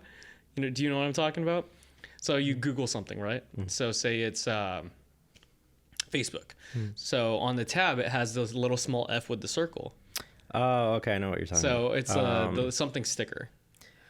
I know it by a different name. Favicon. Yeah, that's what I knew it as. Favicon. Yeah. Yeah. Okay. So yeah, I finally have one actually for my site too. I have one too, right? And I was just like, I was so happy when I got it. I was like, I figured that out. Yeah. Because I don't know, dude. Like, there's a lot of stuff that goes into it, and people will hire other people to do this work, and we're just out here trying to figure it out. Yeah. Yeah, I finally have one because, like I told you, I'd hired a graphic designer. That was one of my big things this last year. Congrats. Working on my branding, having a new logo and consistent like colors and fonts and all of that, and business cards. Yeah. So I worked Very on all that. sexy business cards, my friend. Yeah, thank you. So I hired somebody. I found this guy that I really liked. Of course, just like everything else, a couple $1,000. Yeah. Out the door, but I really liked his expensive work. Yeah, and he handled everything that I asked of him, along with that, my logo, my favicon, all of that. And yeah, it's like things like that do help your business stand out versus like somebody else who, has well, it helps it get found too, because a lot of people are searching for things, but if you can't find it, if you can't search for it, like how are you gonna get business? Yeah, of course. And that's why I was telling you that you needed to make sure you had, your business listed on like the Google business listings, and that you worked on your SEO primarily. Like that makes such a big difference. That was, when I started working on it, I just like you, I went down a rabbit hole. I was learning as much as I possibly could about SEO. I basically ended up taking down my entire site and re-uploading it so that I could re-uploaded my photos so that they could be using my keywords so that my website would basically just rank better. And along with that, another thing that's good to have is like backlinks for your site. You probably found that on your like research too, but it's always good to have backlinks. So I take advantage of that anytime I can. I've done a couple of like online like magazine interviews for like local LA magazines, and then they'll post a backlink to my site, things like that. They help your website rank better, so it makes it easier for people to find you. And then of course, if you have decent branding, which is in things like your logo and your images and stuff like that, then people are more likely to go with you, because you're really conveying the quality of your product. And that's the main thing. You want to show people the quality of whatever it is that you're producing. And if that's not consistent across the branding of your business, then, it's difficult for people necessarily to have that trust in you, or at least to trust in you enough to pay you those like higher rates that you might be demanding. And that's something I definitely wanted to make visible to people. Let them see that's not just the quality of my images, but like my branding like across the board. It's like aligned. Yeah. What are you most excited for right now, I guess, in your life? You kind of just like stopped a little, or didn't stop, but transitioned a little bit, not being in like a pastry kitchen like every week. You starting a new job at Disney, these other couple things, and you're working on the business. I guess what are you most excited for in your life right now? I don't know that I necessarily have anything specific that I'm really looking forward Sure. to. I definitely have been working on practicing more with like my video skills, and I want to make sure that that's kind of up to par with everything else, because I hold my photography to such a high standard, and I want it to be the same with my video work. And yeah, just trying to be productive. I don't otherwise I don't have anything big planned that I'm really looking forward to, but I guess we'll see this year. I'm hoping that, just more than anything, my business continues growing for the time being. What's the game plan for that? Because there has to be some sort of like direction that you want to do, like mass marketing, email marketing, or like getting like more gigs. How do you get more gigs? Like, what's the game plan for, I guess, growing the business? From that, I've been, trying a couple of different things, seeing kind of what works. I finally really started working on my email marketing towards the end of last year. I also ended up adding my business onto a photography directory. Okay. This is for it's a pretty well-known directory for like commercial photographers, and you have to pay to be listed on there. Okay. And to even be listed, like your quality has to be up to a certain standard, because they want to make sure any photographers that they have listed are up to the standard that they would recommend. So I'm listed on there now for these last couple months, and hopefully that helps people find me too. Also provides a backlink to my website. And yeah, just overall doing work. I try not to rely too much on Instagram for like trying to find clients, but I'm trying to work on it a little bit here and there, at least to grow the following there a little. It's crazy that socials are such a big player in like business growth and connections now for that aspect. It's just crazy. It's like, I got to learn this too. You got to learn the website part. You got to learn the actual skill, and then you got to learn the marketing, social media part of it. It's a lot. It's a lot. Yeah, it's hard dealing with the social media. It's a lot, and especially when you're like, one of the reasons I don't like to try to, rely on it too much, or even like concern myself too much with social media, is that I don't want it to be dependent on like an algorithm, like whether or not people will see me, because even if I like work really hard on an image or a video or something, it's like Instagram might decide for whatever reason, according to the algorithm, that it's not going to show it to that many people. So I could spend 12 hours on something, and then I post it on there, and then 100 people see it, and it can feel like, well, what's the point? Well, it was weird because the two videos that you did, and when we posted them, the Breakfast Old Fashioned did extremely better on both like social medias than the Bee's Knees. And in my opinion, I was just like, they're just as good. Like, they're both super cool. Yeah, I mean, it can be different. It's like they both had a very different vibe to them. I feel like the song was trending too. Like there was that. But there's so many factors. So there is the factor of the song. That's why I recommended to you that we try at least for one of them to go with a song that's currently trending, because that can make a big difference. Also, I do feel that the Old Fashioned was a little bit more cinematic in terms of like the vibe and everything. And I think people really like that. There are a lot of different styles of like photography and videography, but I feel like from a lot of what I've seen, people seem to like the dark and moody type of mysterious vibe, and like the like cocktail videos. And that one did better. I feel like it does grab people's attention. For the Bee's Knees, I did go for a bit more of like a brighter kind of look. I felt like, given either way would have been fine, but given the type of cocktail that we were making, I thought it would be interesting to try it out that way. If you guys don't know what we're talking about, go to Instagram and check out our Mora Photography or Inspirit Bitters, and you'll see the videos over there.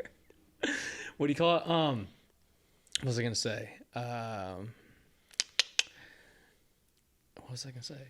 You have all these like skills now that you're trying to develop, and like, is there any more? That's not what I was gonna say. I was gonna say, so many people like working with the people who they like, know, and trust, right? And so I know a ton of photographers who also, they work with models, and they depend on that relationship to the model or to the person that they're booking with, and they consistently book with these photographers every single time, because not every single time, but a lot of the times, because of the relationship they had with them. In food photography, is it like, does that play a factor as well? In terms of getting hired by a client? Yes. It can be. Sometimes, clients do a lot of like one-off projects. Like every project is with a different photographer, potentially a different stylist. Could be a whole different crew of people. Some like to have like the ease and stability of like working with the same person. I've been sharing on Instagram lately that, one client that I've been working with the last couple months is Cheesecake Factory. Shouts out. Yeah, and they are you the photographer on like some of their menu items? Not on their menu. Okay. The contract that I have with them is basically I'm creating social media content for them, but they also have multiple photographers that they work with. So some of the photos that are on their Instagram are yours? Yes, some of them. Okay. They do have multiple photographers that they work with. So, sometimes they're sharing images taken by other photographers. Sometimes they're images that were like taken with a phone and within one of their restaurants. But I have taken some of their images that they have on there.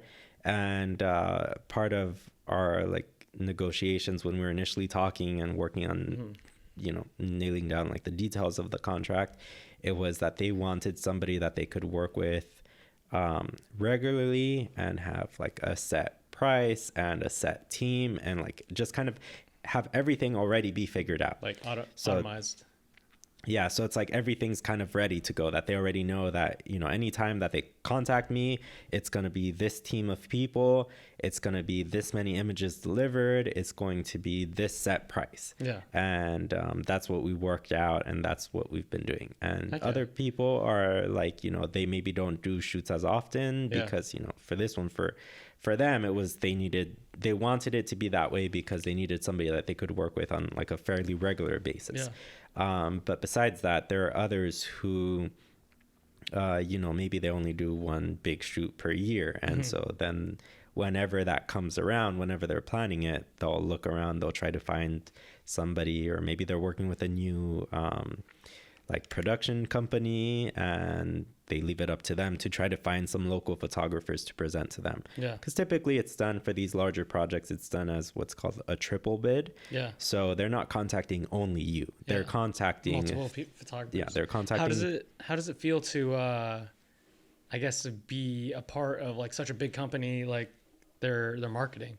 Like that must be some pretty nice affirmation that first time you did it, because like you're like, oh, this was a hobby 2 years ago, and I was barely learning how to take photos and editing, and now I'm on Cheesecake Factory's Instagram. Like that's dope, dude. That's so cool. Yeah, it's crazy sometimes to think about that. My biggest, I don't know, what felt like my biggest accomplishment, but also kind of some of my biggest moments of self-doubt were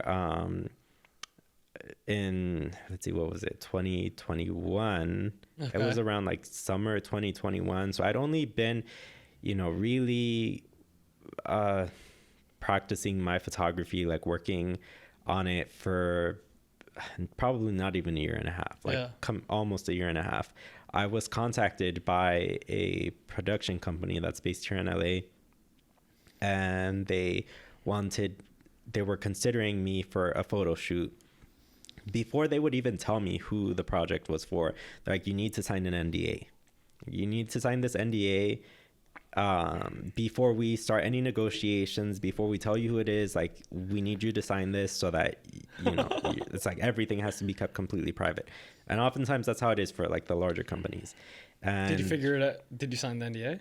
Yeah, of okay. course. Yeah. Sometimes that's just part of the process of, like, you know, it's been like that for a couple of clients. Definitely when it's a larger client, they tend to require that, that you won't disclose any sort of information about what they're doing. Sure. So, yeah, I had to sign it. And then that's when I found out who the client was. And I was like, this is insane, because I'd only worked with like pretty small, like local clients for the most part. Yeah. And then when I saw the name, it said that it was Walmart. And I was like, oh shit, what? This is like, what is this? Like a multi-billion-dollar company? Like, if not more. When I saw that, I thought that was insane. My initial instinct was like, run away. Like, there's no way I'm ready for this. And so they contacted, of course, you know, 3 photographers, as they typically do. And they wanted to talk to each one, kind of get an idea on pricing from each person. And this was going to end up being a 7-day photo shoot. Okay. And it was going to be a huge crew of people, which I hadn't worked with such a large crew up until that point. But I mean, this was going... So you ended up working with them? Yeah, I did end up booking the job. Nice. They spoke to a few. And then finally, after a couple of conversations, they contacted me and they said, we want to offer you the gig. And so I booked it, and I was like, this is insane. This is basically giving me back all of the money I've invested over the last like year and a half, if not more. That's so cool, dude. Like, it was crazy to even think of somebody paying me that much money and to be working with such a large company and a big crew. Wow. It was crazy, but I was so nervous to take it. I was afraid. I was thinking I'm not ready. I was thinking, like, what are they thinking contacting me? Like what could they... How did they find you? I never even asked. I think they found me through Google. Okay.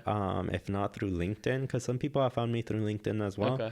But yeah, that I'm not sure, but it was crazy. I had so many moments of self-doubt, everything leading up to that day. I probably didn't even sleep much the night before. I was so nervous. You killed it. You did awesome. You got the shots. I mean, it was a crazy project for a lot of reasons. Even the food stylist that I worked with on that project, I love working with her. She's so good.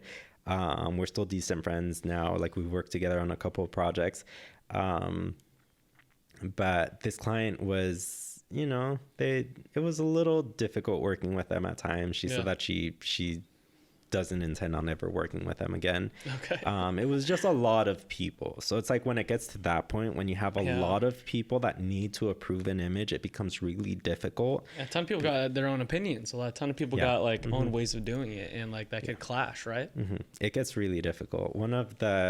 Sometimes you just need to learn how to interpret the feedback you get from a client, because sometimes clients don't know how to tell you what they want, but there's something that they want, but they don't know how to communicate it. Sure. So that was happening multiple times during this project, and it made it harder, the fact that, you know, we were trying to get approval from like 5 or 6 people at a time. So there was always somebody who found some kind of fault within an image that needed to be adjusted, or something needed to be changed or replaced, or whatever. Like, there was always something. It gets difficult to work with, but there was one point that we were working on an image, and for the most part, everybody was pretty happy with it. And then we had to get approval from somebody else who wasn't even on site. So they were talking to her over the phone on speaker, and they asked her what she thought. And she's like, it's pretty good. But then she said, it's just that the image just doesn't look fun. What does that even mean? Yeah. And we all looked at each other thinking, like, what are we supposed to do with that? Because a lot of other people would at least tell us, like, oh, can we add some more melted cheese, or can we add a little bit more of just whatever? Like, yeah, what does that mean? Yeah. Like, if you have a table full of cocktails and food and all Yeah. kinds of things, like, That's fun, dude. yeah, what exactly am I supposed to say, or what am I supposed to do to that? Like, sometimes it's hard to interpret what somebody wants. Yeah. And that can be a challenge. But overall, the shoot went well. We got a lot of images that I really liked. I mean, I loved a lot of the images. They're still in my portfolio today. And yeah, I've gotten a lot of compliments on a lot of those. What year was that? That was 2021. So that was like a year and a half ago? Or a year? Yeah, about a year and a half ago. And we were shooting a lot of content for their holiday season. That's crazy, dude. You haven't been at it that long and you booked some pretty dope things. I'm excited to see like the progression in the next few years. Yeah, hopefully I still keep booking some big ones. It's like, I get a lot of inquiries from smaller local businesses.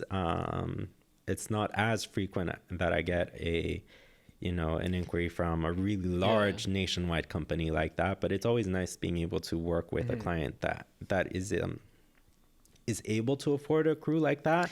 Like, would you be down if like a one big restaurant chain or a big, I don't know, like Walmart or something like that, like was like, hey, I want you to be the official photographer, videographer of like us, and you can't work with anybody else? Like, would you be down to do that? Probably not. That would be more so like an in-house photographer, which I wouldn't necessarily want to do.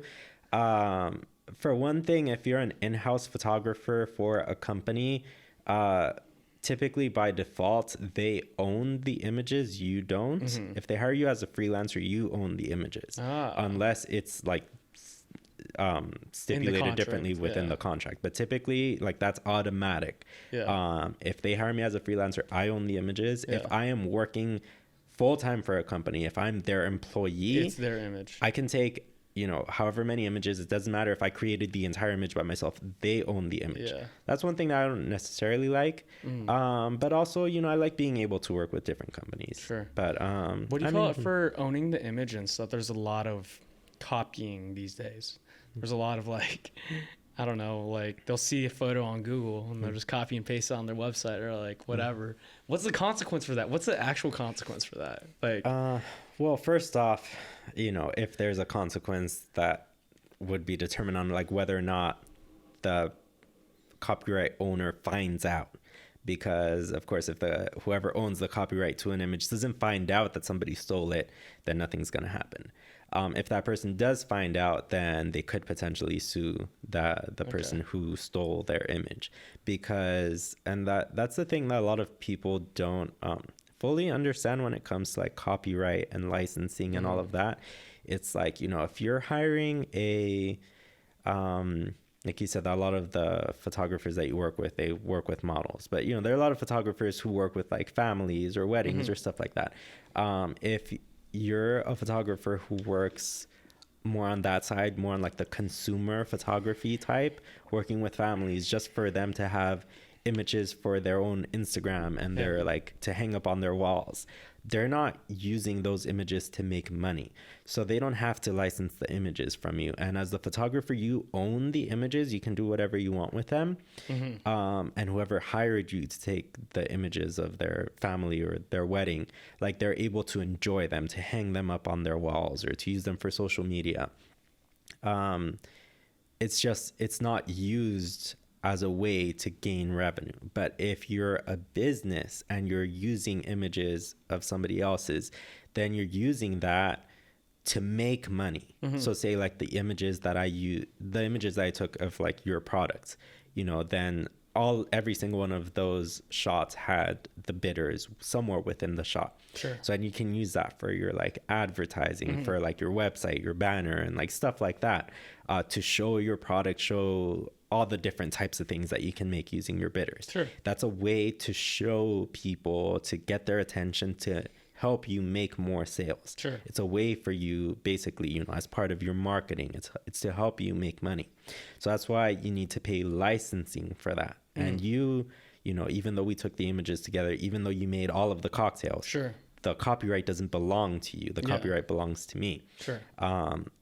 So if you work with a photographer, you need to negotiate what the licensing terms are that you need. You might need an image for 1 year. I've had that happen before, where somebody wants an image for 1 year. I've also had it where somebody wants images that I take to be available to them forever.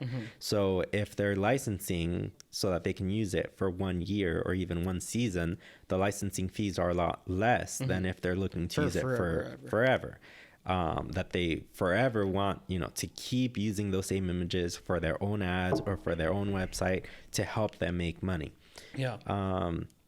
And so that's a separate fee that's involved in commercial photography. Besides paying a photographer for his time to execute images, you have to pay him for licensing according to how you plan on using them.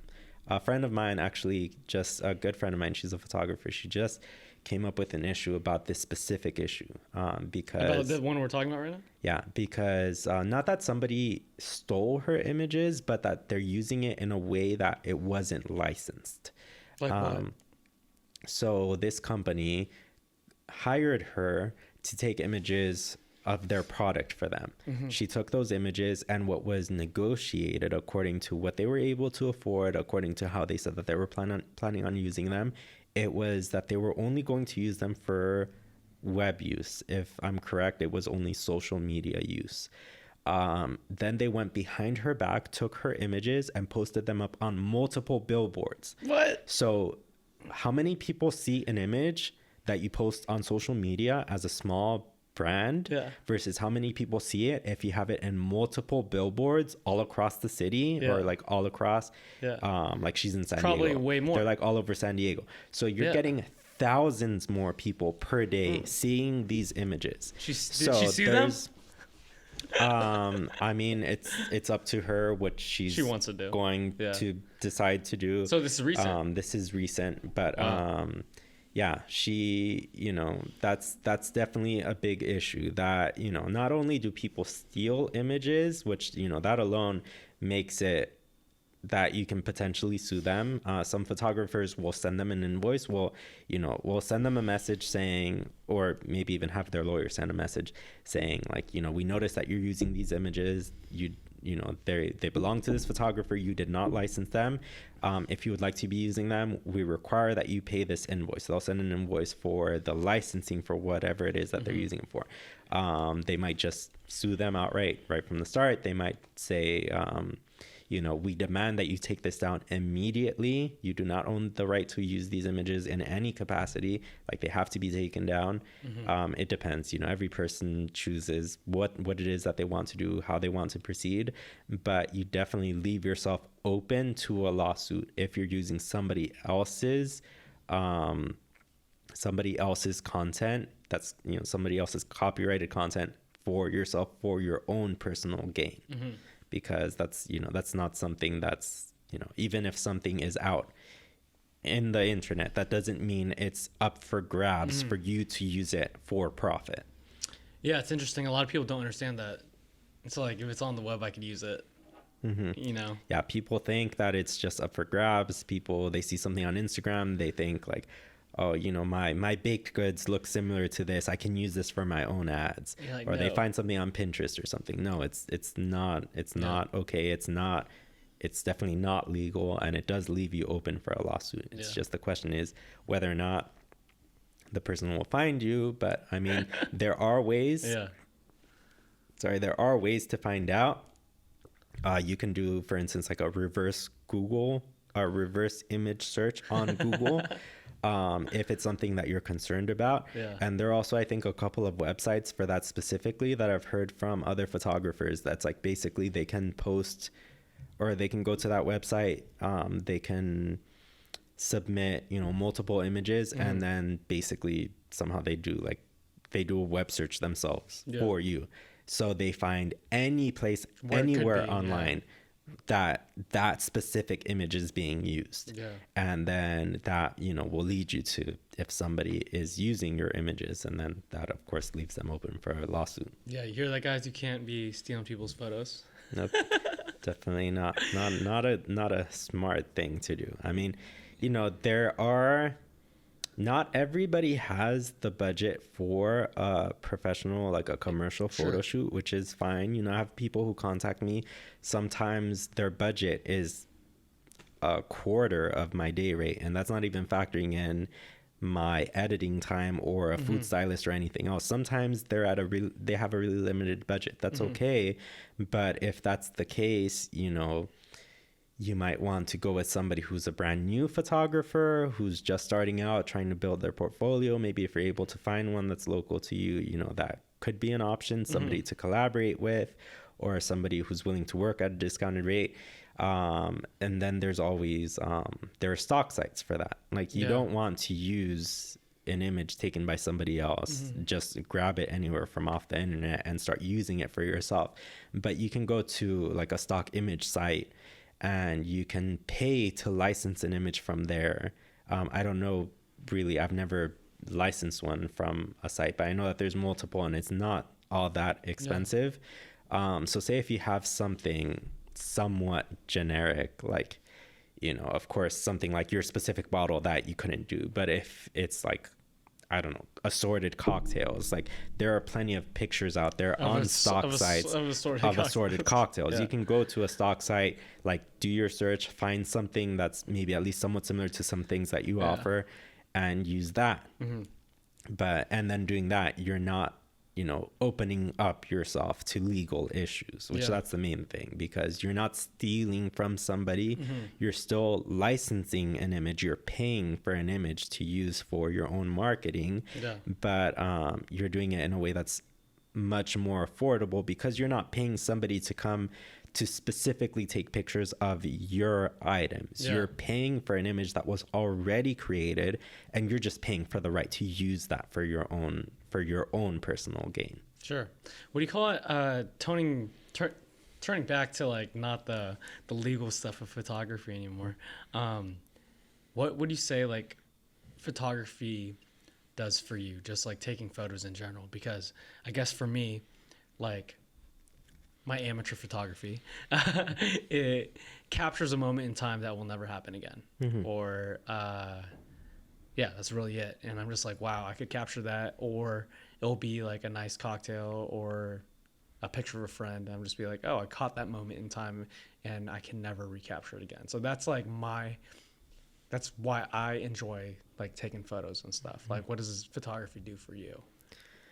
I think it really is that what I've mentioned about just being creative. It is a creative outlet, even though now it has become a way for me to, you know, to make an income.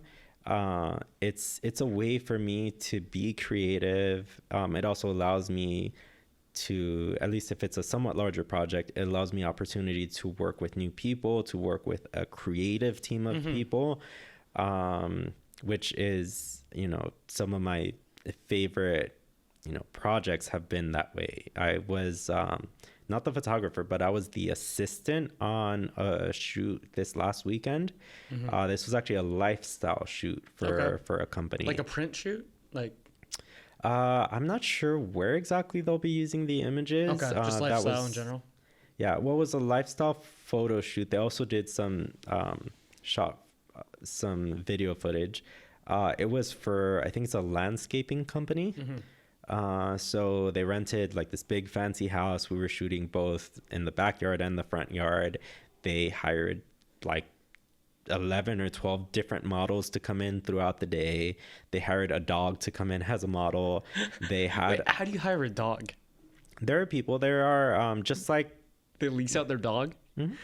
Stop it. Yeah, just like anything else. Like there are models, you know, who are like the ones that you'll see, like the person fully in print in a magazine or something. Yeah. There are people who do what's called like body part modeling. They might model hands, they might model feet, they might model their like torso, stuff like that. There are, you know, of course, children who are available for hire. Yeah, children got to be in movies too, babies.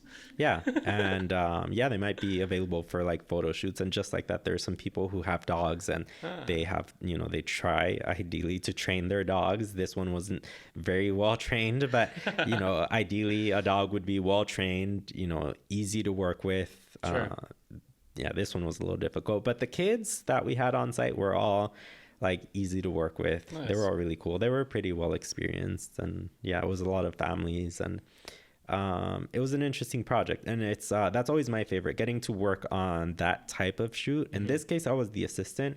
Other times I'm hired as the photographer, and I get to work with the team, and I enjoy it because when I am hired by a client, especially if they have a somewhat limited budget and they're looking for me to do pretty much everything, they're essentially hiring me to do the job of like 5 different people all by myself at a fraction of the cost. Yeah. So it can be difficult sometimes. Yeah. And that will also, most likely be reflected in the end product. Like, even but in the beginning too, like when you're trying to grow like your photography business or a business in general, like you have to do like a good amount of stuff for free to show proof of concept, right? I guess like for me, for personal training, I think my first 8 clients were for free. Like I didn't charge them anything, for like months. And then like now, like you have a proof of concept, you have like your portfolio, or for me, my 8 successes of they feel better about themselves, to where, okay, here's my proof. Now I could charge for it. Right. So. Yeah. But, it's always nice working when you have a client that has a larger budget and they're able to bring on a full team. Yeah. For me, at least personally, I love those types of projects. I guess my point on that last thing was like, did you have to do that for you, or did you just automatically start charging for like everything, like for like when you started booking stuff? Well, I mean, initially when I started, I didn't even necessarily know all these different positions existed, which these are basically all different people who work as freelancers, but in different capacities. Okay. I didn't necessarily know all of that existed or how to find any of them. But also my photography wasn't at a level that I would be hired for such a large type of production. Got it. But yeah, when you are able to be booked on this type of work where it's like, you could have, besides you'll have your own assistant. You'll have a food stylist on set. The food stylist will likely have their own assistant. You might have a digitech who's in charge of a lot of like the technical work, running the computers, running the cables, organizing the files, doing a lot of those types of things on the computer. You might have a creative director, which I know that you had a creative director on your podcast before. He actually talked about your photos. He's the one who noticed the, what's it called when you overlap the photos and you edit it together? Oh, the compositing? Yeah, he was like, great composite. Oh, okay. I didn't know that. Yeah, well, he just told me we got cigars like a week ago. Okay. And he was like, he's worked with Facebook, he's worked with Apple, and so to him to say that, I forgot to tell you. Okay. He was like, "Oh, good work, dude." Oh, good to know. I didn't realize you had shown it to him. But no, we talk a lot. He's one of my best friends out here. Okay. What do you call it for?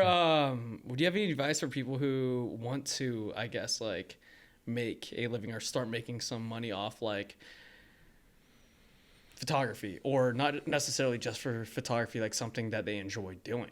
Like for you, in both aspects, you enjoyed taking photos and you liked learning about it, but you also enjoyed baking and you decided to go to culinary school and like do the thing and like, I guess, chase that curiosity.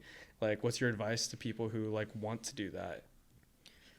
I mean, everybody's, I guess, everybody's path is different, of course. Even people who work in the culinary field, they don't necessarily all go to culinary school.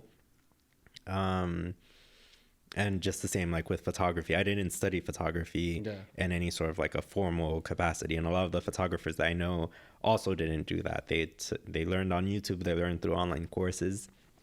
It's like more than anything, just there are a lot of resources out there, and it's just learning to take advantage of them. And you don't necessarily have to always go for paid resources. There are free resources out there.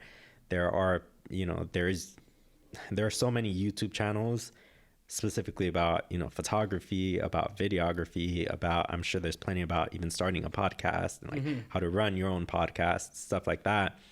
There are podcasts out there that talk on these sorts of subjects. 100%. There are books that, are fairly affordable and will talk about these sorts of things. It's like, you don't necessarily have to spend thousands of dollars to start learning and working on a subject. For me, some of the things that have made the biggest difference is using all the resources I had available. Sometimes those were paid courses. Sometimes it was turning to YouTube. And then also is kind of building a community of people. Because it's really hard to continue with something like this if, like we were both talking about moments of like, feeling discouraged or feeling like, you just kind of don't want to bother. You don't want to bother like coming up with a new new flavor of bitters maybe, or like bottling them all up or labeling them all by hand, like those types of things. Like it all falls on you when you're the business owner. Yeah. At least when it's small. Yeah. Because eventually like for you is to like get your own assistant, get like the everything guy. For me, like get someone to do all the labels, bottle it for me, Yeah, of course. But I think it's important to use whatever resources you have available and to build a community of like-minded people. For me, that was, photographers. I started building connections with a lot of, food photographers. How did you do that? A few different ways, I guess. When I started sharing images on Instagram, some food photographers started just following me and, messaging me to connect. Some of them, I came across their pages and followed them, started, reaching out to them. Also, when I did invest in courses, a lot of them did allow me to connect with other people who were under the same course. Yeah, so I was able to communicate with some of the other students, and a lot of us were like within, like kind of dealing with a lot of the same issues, the same, problems, trying to start up our businesses. So they were definitely good people to turn to. And even to this day, with a couple of them, it's like if I'm having an issue, I'll turn to them, or if they're having some sort of issue or they need, a second opinion on something, they'll come to me. It's like that makes such a big difference, because then it doesn't necessarily feel entirely like you're on your own. I know that for you do have a business partner that you can turn to, but it could be, beneficial to connect with some other entrepreneurs as well. They don't necessarily have to, be making bitters as well, but it could be, I don't know, maybe somebody who's trying to start his own bar. I mean, even as simple as like you too, like I like just hanging out and talking about like your business and stuff too. Like I learned a couple things, like I learned about SEO, stuff like that. And like I talked to a buddy the other day who like does videography stuff, right? And that's what he does most of the time, like videography for a lot of like modeling shoots and behind the scenes. And I was YouTubing all day how to like figure out how to sync like video and audio with these new cameras and doing it on Premiere Pro, and I couldn't find it on YouTube. So I was like, dude, I called him up and I was like, hey man, do you have any idea how to do this? He was like, yeah, just do this. And I was like, I spent 5 hours trying to figure this out, and he told me in 30 seconds. Yeah, usually it's something really small like that. Like, and what's that thing that they say that I don't know, this like story that I've heard multiple times, like somebody hiring, I forget what it was, something like a plumber or something, and then like hiring the plumber, and then the plumber comes and charges thousands of dollars to fix this problem, and then he fixes it in 30 minutes.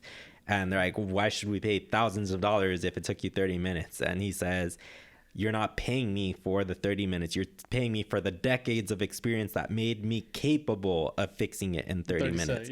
Yeah. Like, it takes, a lot of these things, like it is possible to do them quickly, but it's like to have all that knowledge on your own is difficult if it's something that you haven't done for a long time. But somebody who's done it for, you know, years and years full time, like they're gonna know it, like how to get it done as efficiently as possible. Yeah, I had this other creative director on, and he does a lot of branding stuff like that, and he was telling me that he's doing this personal project for like his personal trainer. Like he's designing his like logos, his just brand in general, and he took a lot of photos. And he was saying, yeah, I'm not going to hire someone to do it because one, it's going to cost me money, and two, it takes me 10 seconds because I know how to do it. Yeah. Like, he's like, I've edited photos since I was 13, and he's in his like late 40s. He was like, I don't do it like that. Yeah. It's like, why would I hire someone to do it? It's hard to trust other people to do something. And if you know how to do it well. Yeah, if you know how to do it well, definitely. Or just in general, if you're running a business, it is hard to trust other people to do something. Sure. But definitely, if you know how to do something well, I did have a project where, you know, I was doing all of the editing, all the retouching, but then there were some images that's like, this was for seafood, and a lot of the seafood that we had in the shot, because it was like raw seafood product basically that we were photographing. Yeah. A lot of it that was given to us just didn't look good. I mean, it was like fish that was like damaged, was cracked, was like, it had like chunks missing. It was pretty bad. And so then I was like stuck trying to retouch all these images. It was a lot of pictures. And there was one that was like especially bad. Like it was a lot of salmon, and the salmon looked awful, and I'm like, I'm gonna have to spend so much time trying to like fix and like retouch all of this so it looks good. And so I spoke to the person who handled the production, and she's like, well, if you want, I can send that one out to a retoucher. I can send it out to a professional retoucher and he can get it done for you. So they did it just for that one image. So I was like, okay, that's fine, you know, hopefully he can do a lot better than I would. Did you see she that sent product? it out. Yeah, she sent it out to him. And then when I got it back, I was like, are you kidding me? Like, I literally could have done this better. Yeah. And I'm not even a professional retoucher. Yeah. Like, retouchers, like, they're people who literally spend all their time just on Photoshop, just retouching picture after picture from multiple photographers from all over the world. Yeah. And you would think that they would be way more skilled in Photoshop than, like, I would be. But no, he like didn't do, whoever this retoucher was, like didn't really do anything that special. I'm like, I could have done just as well, if not better. Like it might have taken me, you know, 2 hours of like carefully retouching like each piece of fish, but I could have done as well as he did. I thought that he would have had them looking so much better. It is hard to trust like people with your business or people with your product, or if you care about photography, you care about your craft, and you've spent all the time to like get good at it. You're like, can someone do better? Like, do they care as much as I do? You know? Yeah, it's hard. And like, you know, of course there are people who are really good at these things, and it's good, I think, to find when it's something that you're not that good at, or maybe just don't enjoy doing. It probably is better to find somebody else who's an expert at it. Yeah. That's why I got that like graphic designer to help me with my branding, because I was like, I don't even know where to start when it comes to developing my own like logo. Yeah. And it's definitely not going to look that good. And that's besides like the business card and everything else. I was like, I could have spent countless hours on YouTube trying to learn everything about graphic design that I could and trying to do it myself. Yeah. But I was like, well, what's the point? Like, I'm going to lose so much time doing that, and it's not going to be as good as if he was to do it. Yeah. So no, instead I found somebody who I could tell that like he was really good and he had a style that I was interested in. Yeah. That I felt like, you know, would be, he would be able to execute something that I was really happy with, whereas some of the other ones, like, they were good, but their style was very different to mine and my photography, that I was like, I feel like creatively we're just too different to work together. And then there were some that were completely out of my budget. There was one that I came across that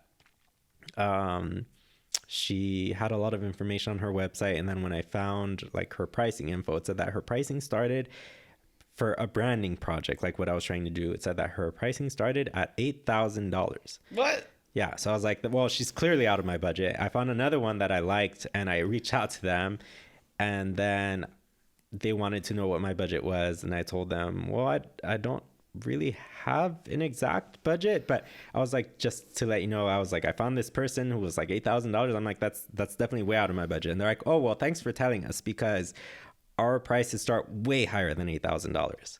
Oh. So I'm like, okay, then I guess we're not going to go with you. I found this other guy who I loved his work, and he was, more than what I was hoping to spend, but, reasonable. Heck yeah. And that's one of the big things that's like with photography. It's like when clients reach out to me, I'm like, first off, they need to make sure my style, my lighting, my editing, everything, it's like something similar to like what they're looking for, because every photographer has their own style. And it's like strange to reach out to a photographer and ask them to produce something that's completely the opposite of what they ordinarily do. It's like, yes, they could probably do it. Style's gotta align. Yeah, and I mean, you can shoot in a different style. I've done it. Like, I've shot different types of styles and lighting and everything. But it's like, why would you come to me if you're looking for what this other person does? Like, if they're shooting in the style that you want, you should go to them. Or at least go to somebody who has that similar type of style. Yeah. So yeah, it's like one thing that I feel is very important for clients that they don't always think about. They should go with somebody who has a style that they're interested in, that they want for their branding. But try to, of course, be reasonable with like their budget, because it's not, oftentimes it will be more than what you're hoping to spend. But quality's expensive, bro. I mean, like just the design for the bitters, like labels and everything like that, was like, I think it's close to 4,000. Oh, okay. Like, it's a lot. Yeah. Like, yeah. I mean, and that's like nothing compared to like big companies. Big companies are spending tens of thousands of dollars on that stuff. Yeah. Yeah, no, these companies spend a ton of money. Like, when it comes to everything, branding or photo shoots or any little thing, like they will spend sometimes on one campaign, one photo shoot, they might spend millions of dollars. Yeah. And that's also another thing that, at least in terms of photographers, if there's anybody listening who's interested in getting into like commercial photography, one thing I've heard multiple times is like, you don't know what a client's budget is, and what may be a lot of money to you may be nothing to them. Yeah, like for you might never spend, like you running your business, or me like running my photography business, I might never spend, $500,000 on a photo shoot. Like if I want to hire somebody to photograph me, like get a good lifestyle shoot of me, like doing my work, stuff like that. I can tell you for sure, I'm never going to spend that. Like, I am never going to spend that. I don't think I will. I mean, who knows? Maybe I'll never even have that kind of money to spend. But even no, if you I'm not. Did. Yeah. Even if I did, I probably will, or I definitely will never be spending that money on a photo shoot. But there are other people there. I mean, there are other companies out there who are spending 2 to 3 times that much in one photo shoot for, 24 pictures or something, and that's it. That's what they're getting, and they're licensing it for a short time. Why do you think obviously the quality of those photos can't be much different from yours or much different from someone of like your caliber, but like why are they $500,000? Well, when it gets to that point, it's not because of just the cost of the photographer. It's because it's a huge crew of people. Like I told you, it's not, when it's like that, it's not when you get to those large companies, it's never like just me with my equipment. It's like there's, maybe so you're just paying for the cost of like all the other people who are going to be there. Yeah, but it's a lot of things. So say, to break down for you sort of what it was like shooting for like, say, Walmart. That's the biggest shoot that I've done, at least to date. They paid for, of course, me the food stylist. The food stylist team was, I think, 6 people. Then besides me, I had my assistant, I had a digitech, we had a producer, we also had, I think we had a creative director there. They hired a whole production team to handle like the planning and those sorts of things for them. So Walmart wasn't handling anything of any of that, any of the production. Like the production team they hired was handling that, and hired a bunch of freelancers to complete the work. They also hired a videographer and a full video team. The video team was something like 20 people. Then besides that, they had to pay for all of the food. Yeah. It was an insane amount of food. I mean, like, I think they got a couple of turkeys. They got like an insane amount of so much food. Like to take photos and videos of. Yeah. Then besides that, they had to pay for a studio rental for like 2 weeks. Yeah. This was a 7-day photo shoot, Yeah. but they rented out the studio, I think, for about 2 weeks. So they had to pay for the studio rental, which can be like thousands of dollars a day. They also had to pay for all of the props. I mean, when you walked in there, there were table after table after table, like longer than your apartment right here, of just tables covered with props. Every single prop you could imagine. No way. Every kind of plate, every kind of glass, every kind of fork, every kind of straw you could want. That's crazy. Was out there. That's everything. I would never that you think could of need. that. They got everything to have it. I mean, it was like 10 to 15 tables, all lined up with every prop imaginable. They built literal sets inside the studio. So there was a living room set that had like multiple couches, that had a coffee table, that had a Christmas tree, that had a fake wall built up, that had like windows, that was painted and everything. They had another set that was a kitchen lined with tile, that had full decoration, full like countertops, everything, like as if it was a real kitchen. They had another one that was a dining room.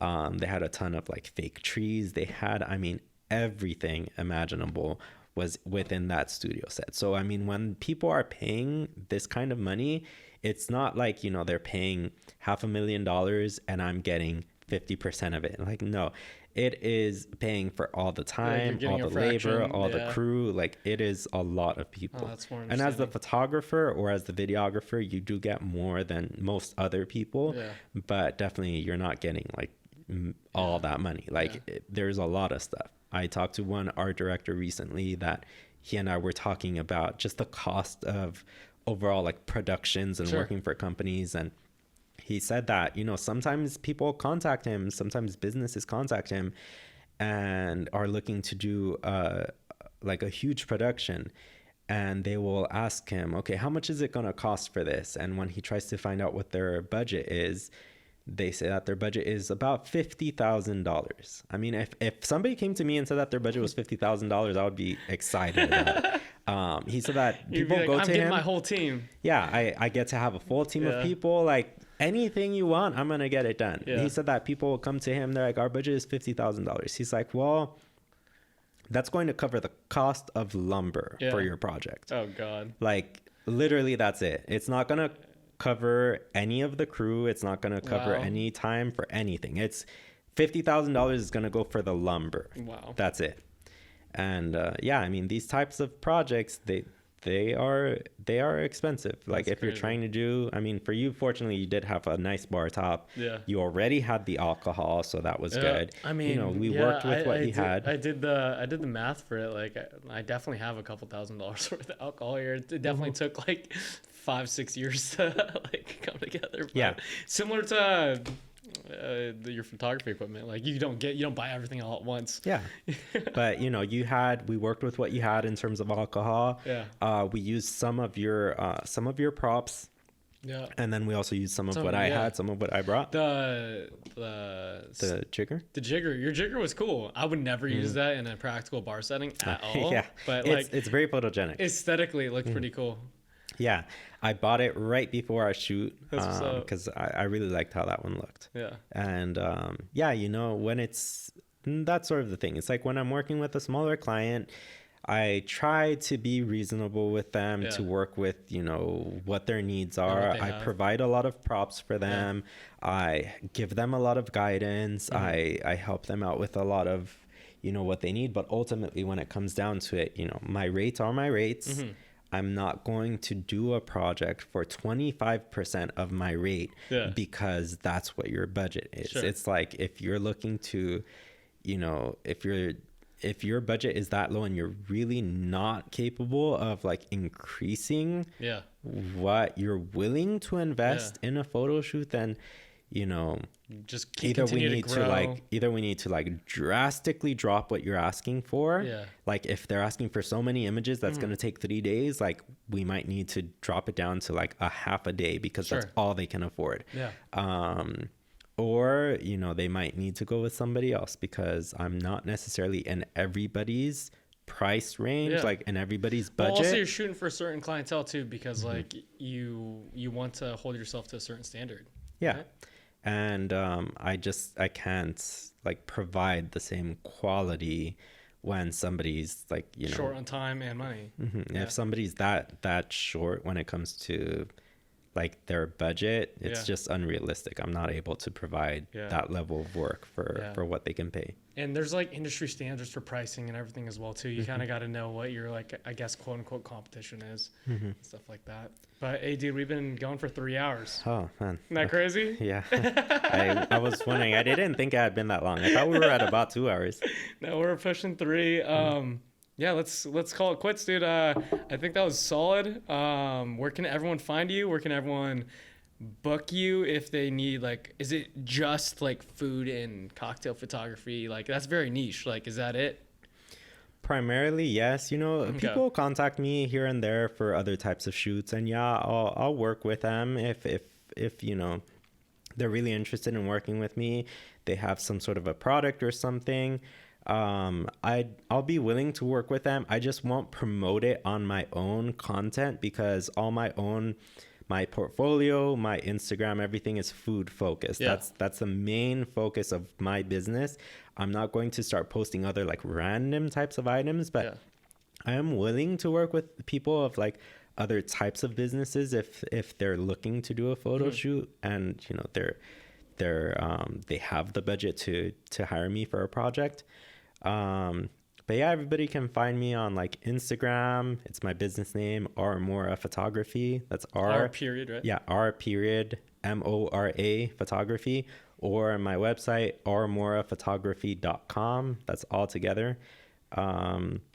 That's where you can see my full portfolio, and it also has an option on there to like fill out a contact form, or it has my information on there, my direct email, phone number, if anybody wants to contact me. Sweet. Guys, go check them out. Before we close, what is your favorite pastry to eat, and what's your favorite pastry to make for other people? Oh man, that's something that everybody asks and I've never come up with an answer. Okay. It's if you had a gun to your head. I don't know. I have such a sweet tooth. I love every kind of dessert basically. I mean, I wouldn't turn down a really good chocolate chip cookie right now. Sometimes I like simple things like that. Sometimes I like, you know, really fancy desserts. I tend to really like really nicely plated restaurant style desserts with like multiple components, you know, crumbles and ice creams and all kinds of things. I guess what do you like making for other people then? Like your go-to? I've gone through phases. You know, for a while was making like lemon meringue pie. Oof. I love anything lemon. A few years ago, I developed a coffee cake recipe. It's a secret recipe. It's probably the only recipe I will never share with anybody. It is 100% vegan and gluten-free. Took me, I don't even know how many test batches to come up with a perfect combination of ingredients. And gluten-free. Yeah, it was originally kind of loosely based on the coffee cake recipe that we had at my culinary school. It's like a famous coffee cake by Chef Sue. Everybody knows her. Everybody knows her coffee cake who goes to LA Trade Tech. And yeah, I never got to try it because it's not gluten free. I eventually altered the recipe, made it my own, made it both vegan and gluten free. And yeah, everybody who's tried it really loves it. But I rarely make it anymore just because people request it too often. It's too often. Yeah. And it's like, I need to save my calories, guys. Yeah, definitely. If I make it, Actually, we didn't brush too much. on culinary school too much. Do you want to give me a rundown of like what was the daily life of like culinary school every day? Oh man, it's hard to say it quickly. Every single class was different. Yeah. So on the culinary side, I wasn't as big of a fan just because I'm not very passionate about culinary arts. The but culinary arts pastry, meaning like just regular food. yeah. So there's the culinary art side, and then there's the professional baking side. Okay. So baking and pastry, that's really where like, you're good. I did better. That was more my passion. I basically got straight A's all the way through except for one B, and I'm still angry at that chef about the B. I had like 89 point something percent, and he gave me a B, and I was so upset. It's the only B I got in baking. Boo. Yeah, but you know, I had one semester that every single day was just bread baking. Yeah. I would go into class early in the morning because it's such a long process. Every single day I had a different type of bread to make. I had one semester that was all about dessert. That was all like restaurant style, like plated desserts. That was one of my favorite subjects just because it's something that I really enjoy. I enjoy working with desserts. I enjoy the creativity of assembling a fully like plated dessert. And then also we had one that was all on cake decorating and centerpieces. So that one was like... And you'd spend like weeks on this. Yeah, each one was... Each subject was pretty much a semester. And then the like cake decorating and centerpieces, we did everything from like smaller types of like birthday cakes to like multiple tiered cakes. We also did like a sugar sculpture, which I will never do again. That's the one thing I didn't like. Working with molten sugar is not good. They had us put on 2 layers of latex gloves plus work with like, you know, parchment or something, and just working with the sugar, it's so hot. It's difficult to work with. I don't know how people manage to. People who work regularly with like molten sugar for sugar sculptures, they basically lose all sensitivity in their like fingertips. It's really, really hot. It's difficult to work with. But yeah, we did that. We did a chocolate sculpture too. It was an interesting class, and I really liked that chef too.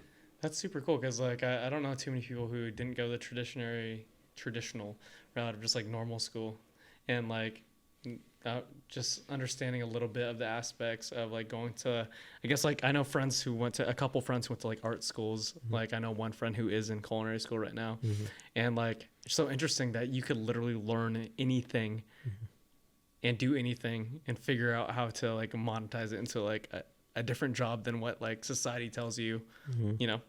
Yeah. And what's interesting too is like just even the overall testing process, you know, because it's not like sitting down. It's not like just some sort of academic class that you sit down and you're tested out in writing. We did have plenty of written tests, but when it came down to like finals and things like that, a big portion of it was practical exams. So that was like coming into class, having, you know, 5 hours to complete this list of items. And by the time you were done, the chef would come over, examine each item, taste everything, make sure everything was properly made, properly shaped, properly mixed, because everything has to be just right. And like you don't realize if you aren't in culinary school or aren't like deeply invested in baking that even something like over mixing a cake is going to affect the end product.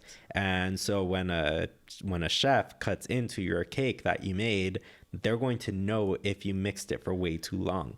And you're going to be deducted points on it.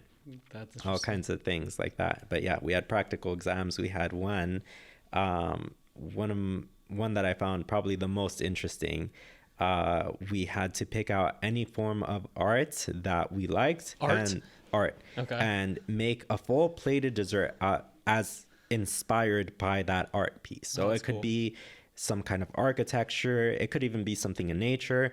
It could be a painting or photograph. I ended up picking a painting. I made a full dessert, multiple components. The entire thing was based, somehow I got inspiration from that painting. I had no idea initially, because back then I was like, I don't understand art. I don't know what to do. I don't even know where to start. But I found one painting that really inspired me. And off of that, I made, or came up with, my entire concept for my dessert. And my chef was so impressed. I ended up getting 110% on that assignment. Hey, I was really proud of that one. Yeah. Alrighty, guys, go follow Mr. Ricardo, right? At R.Mora Photography on Instagram, and go check his stuff out. If you need any food photographers, hit him up.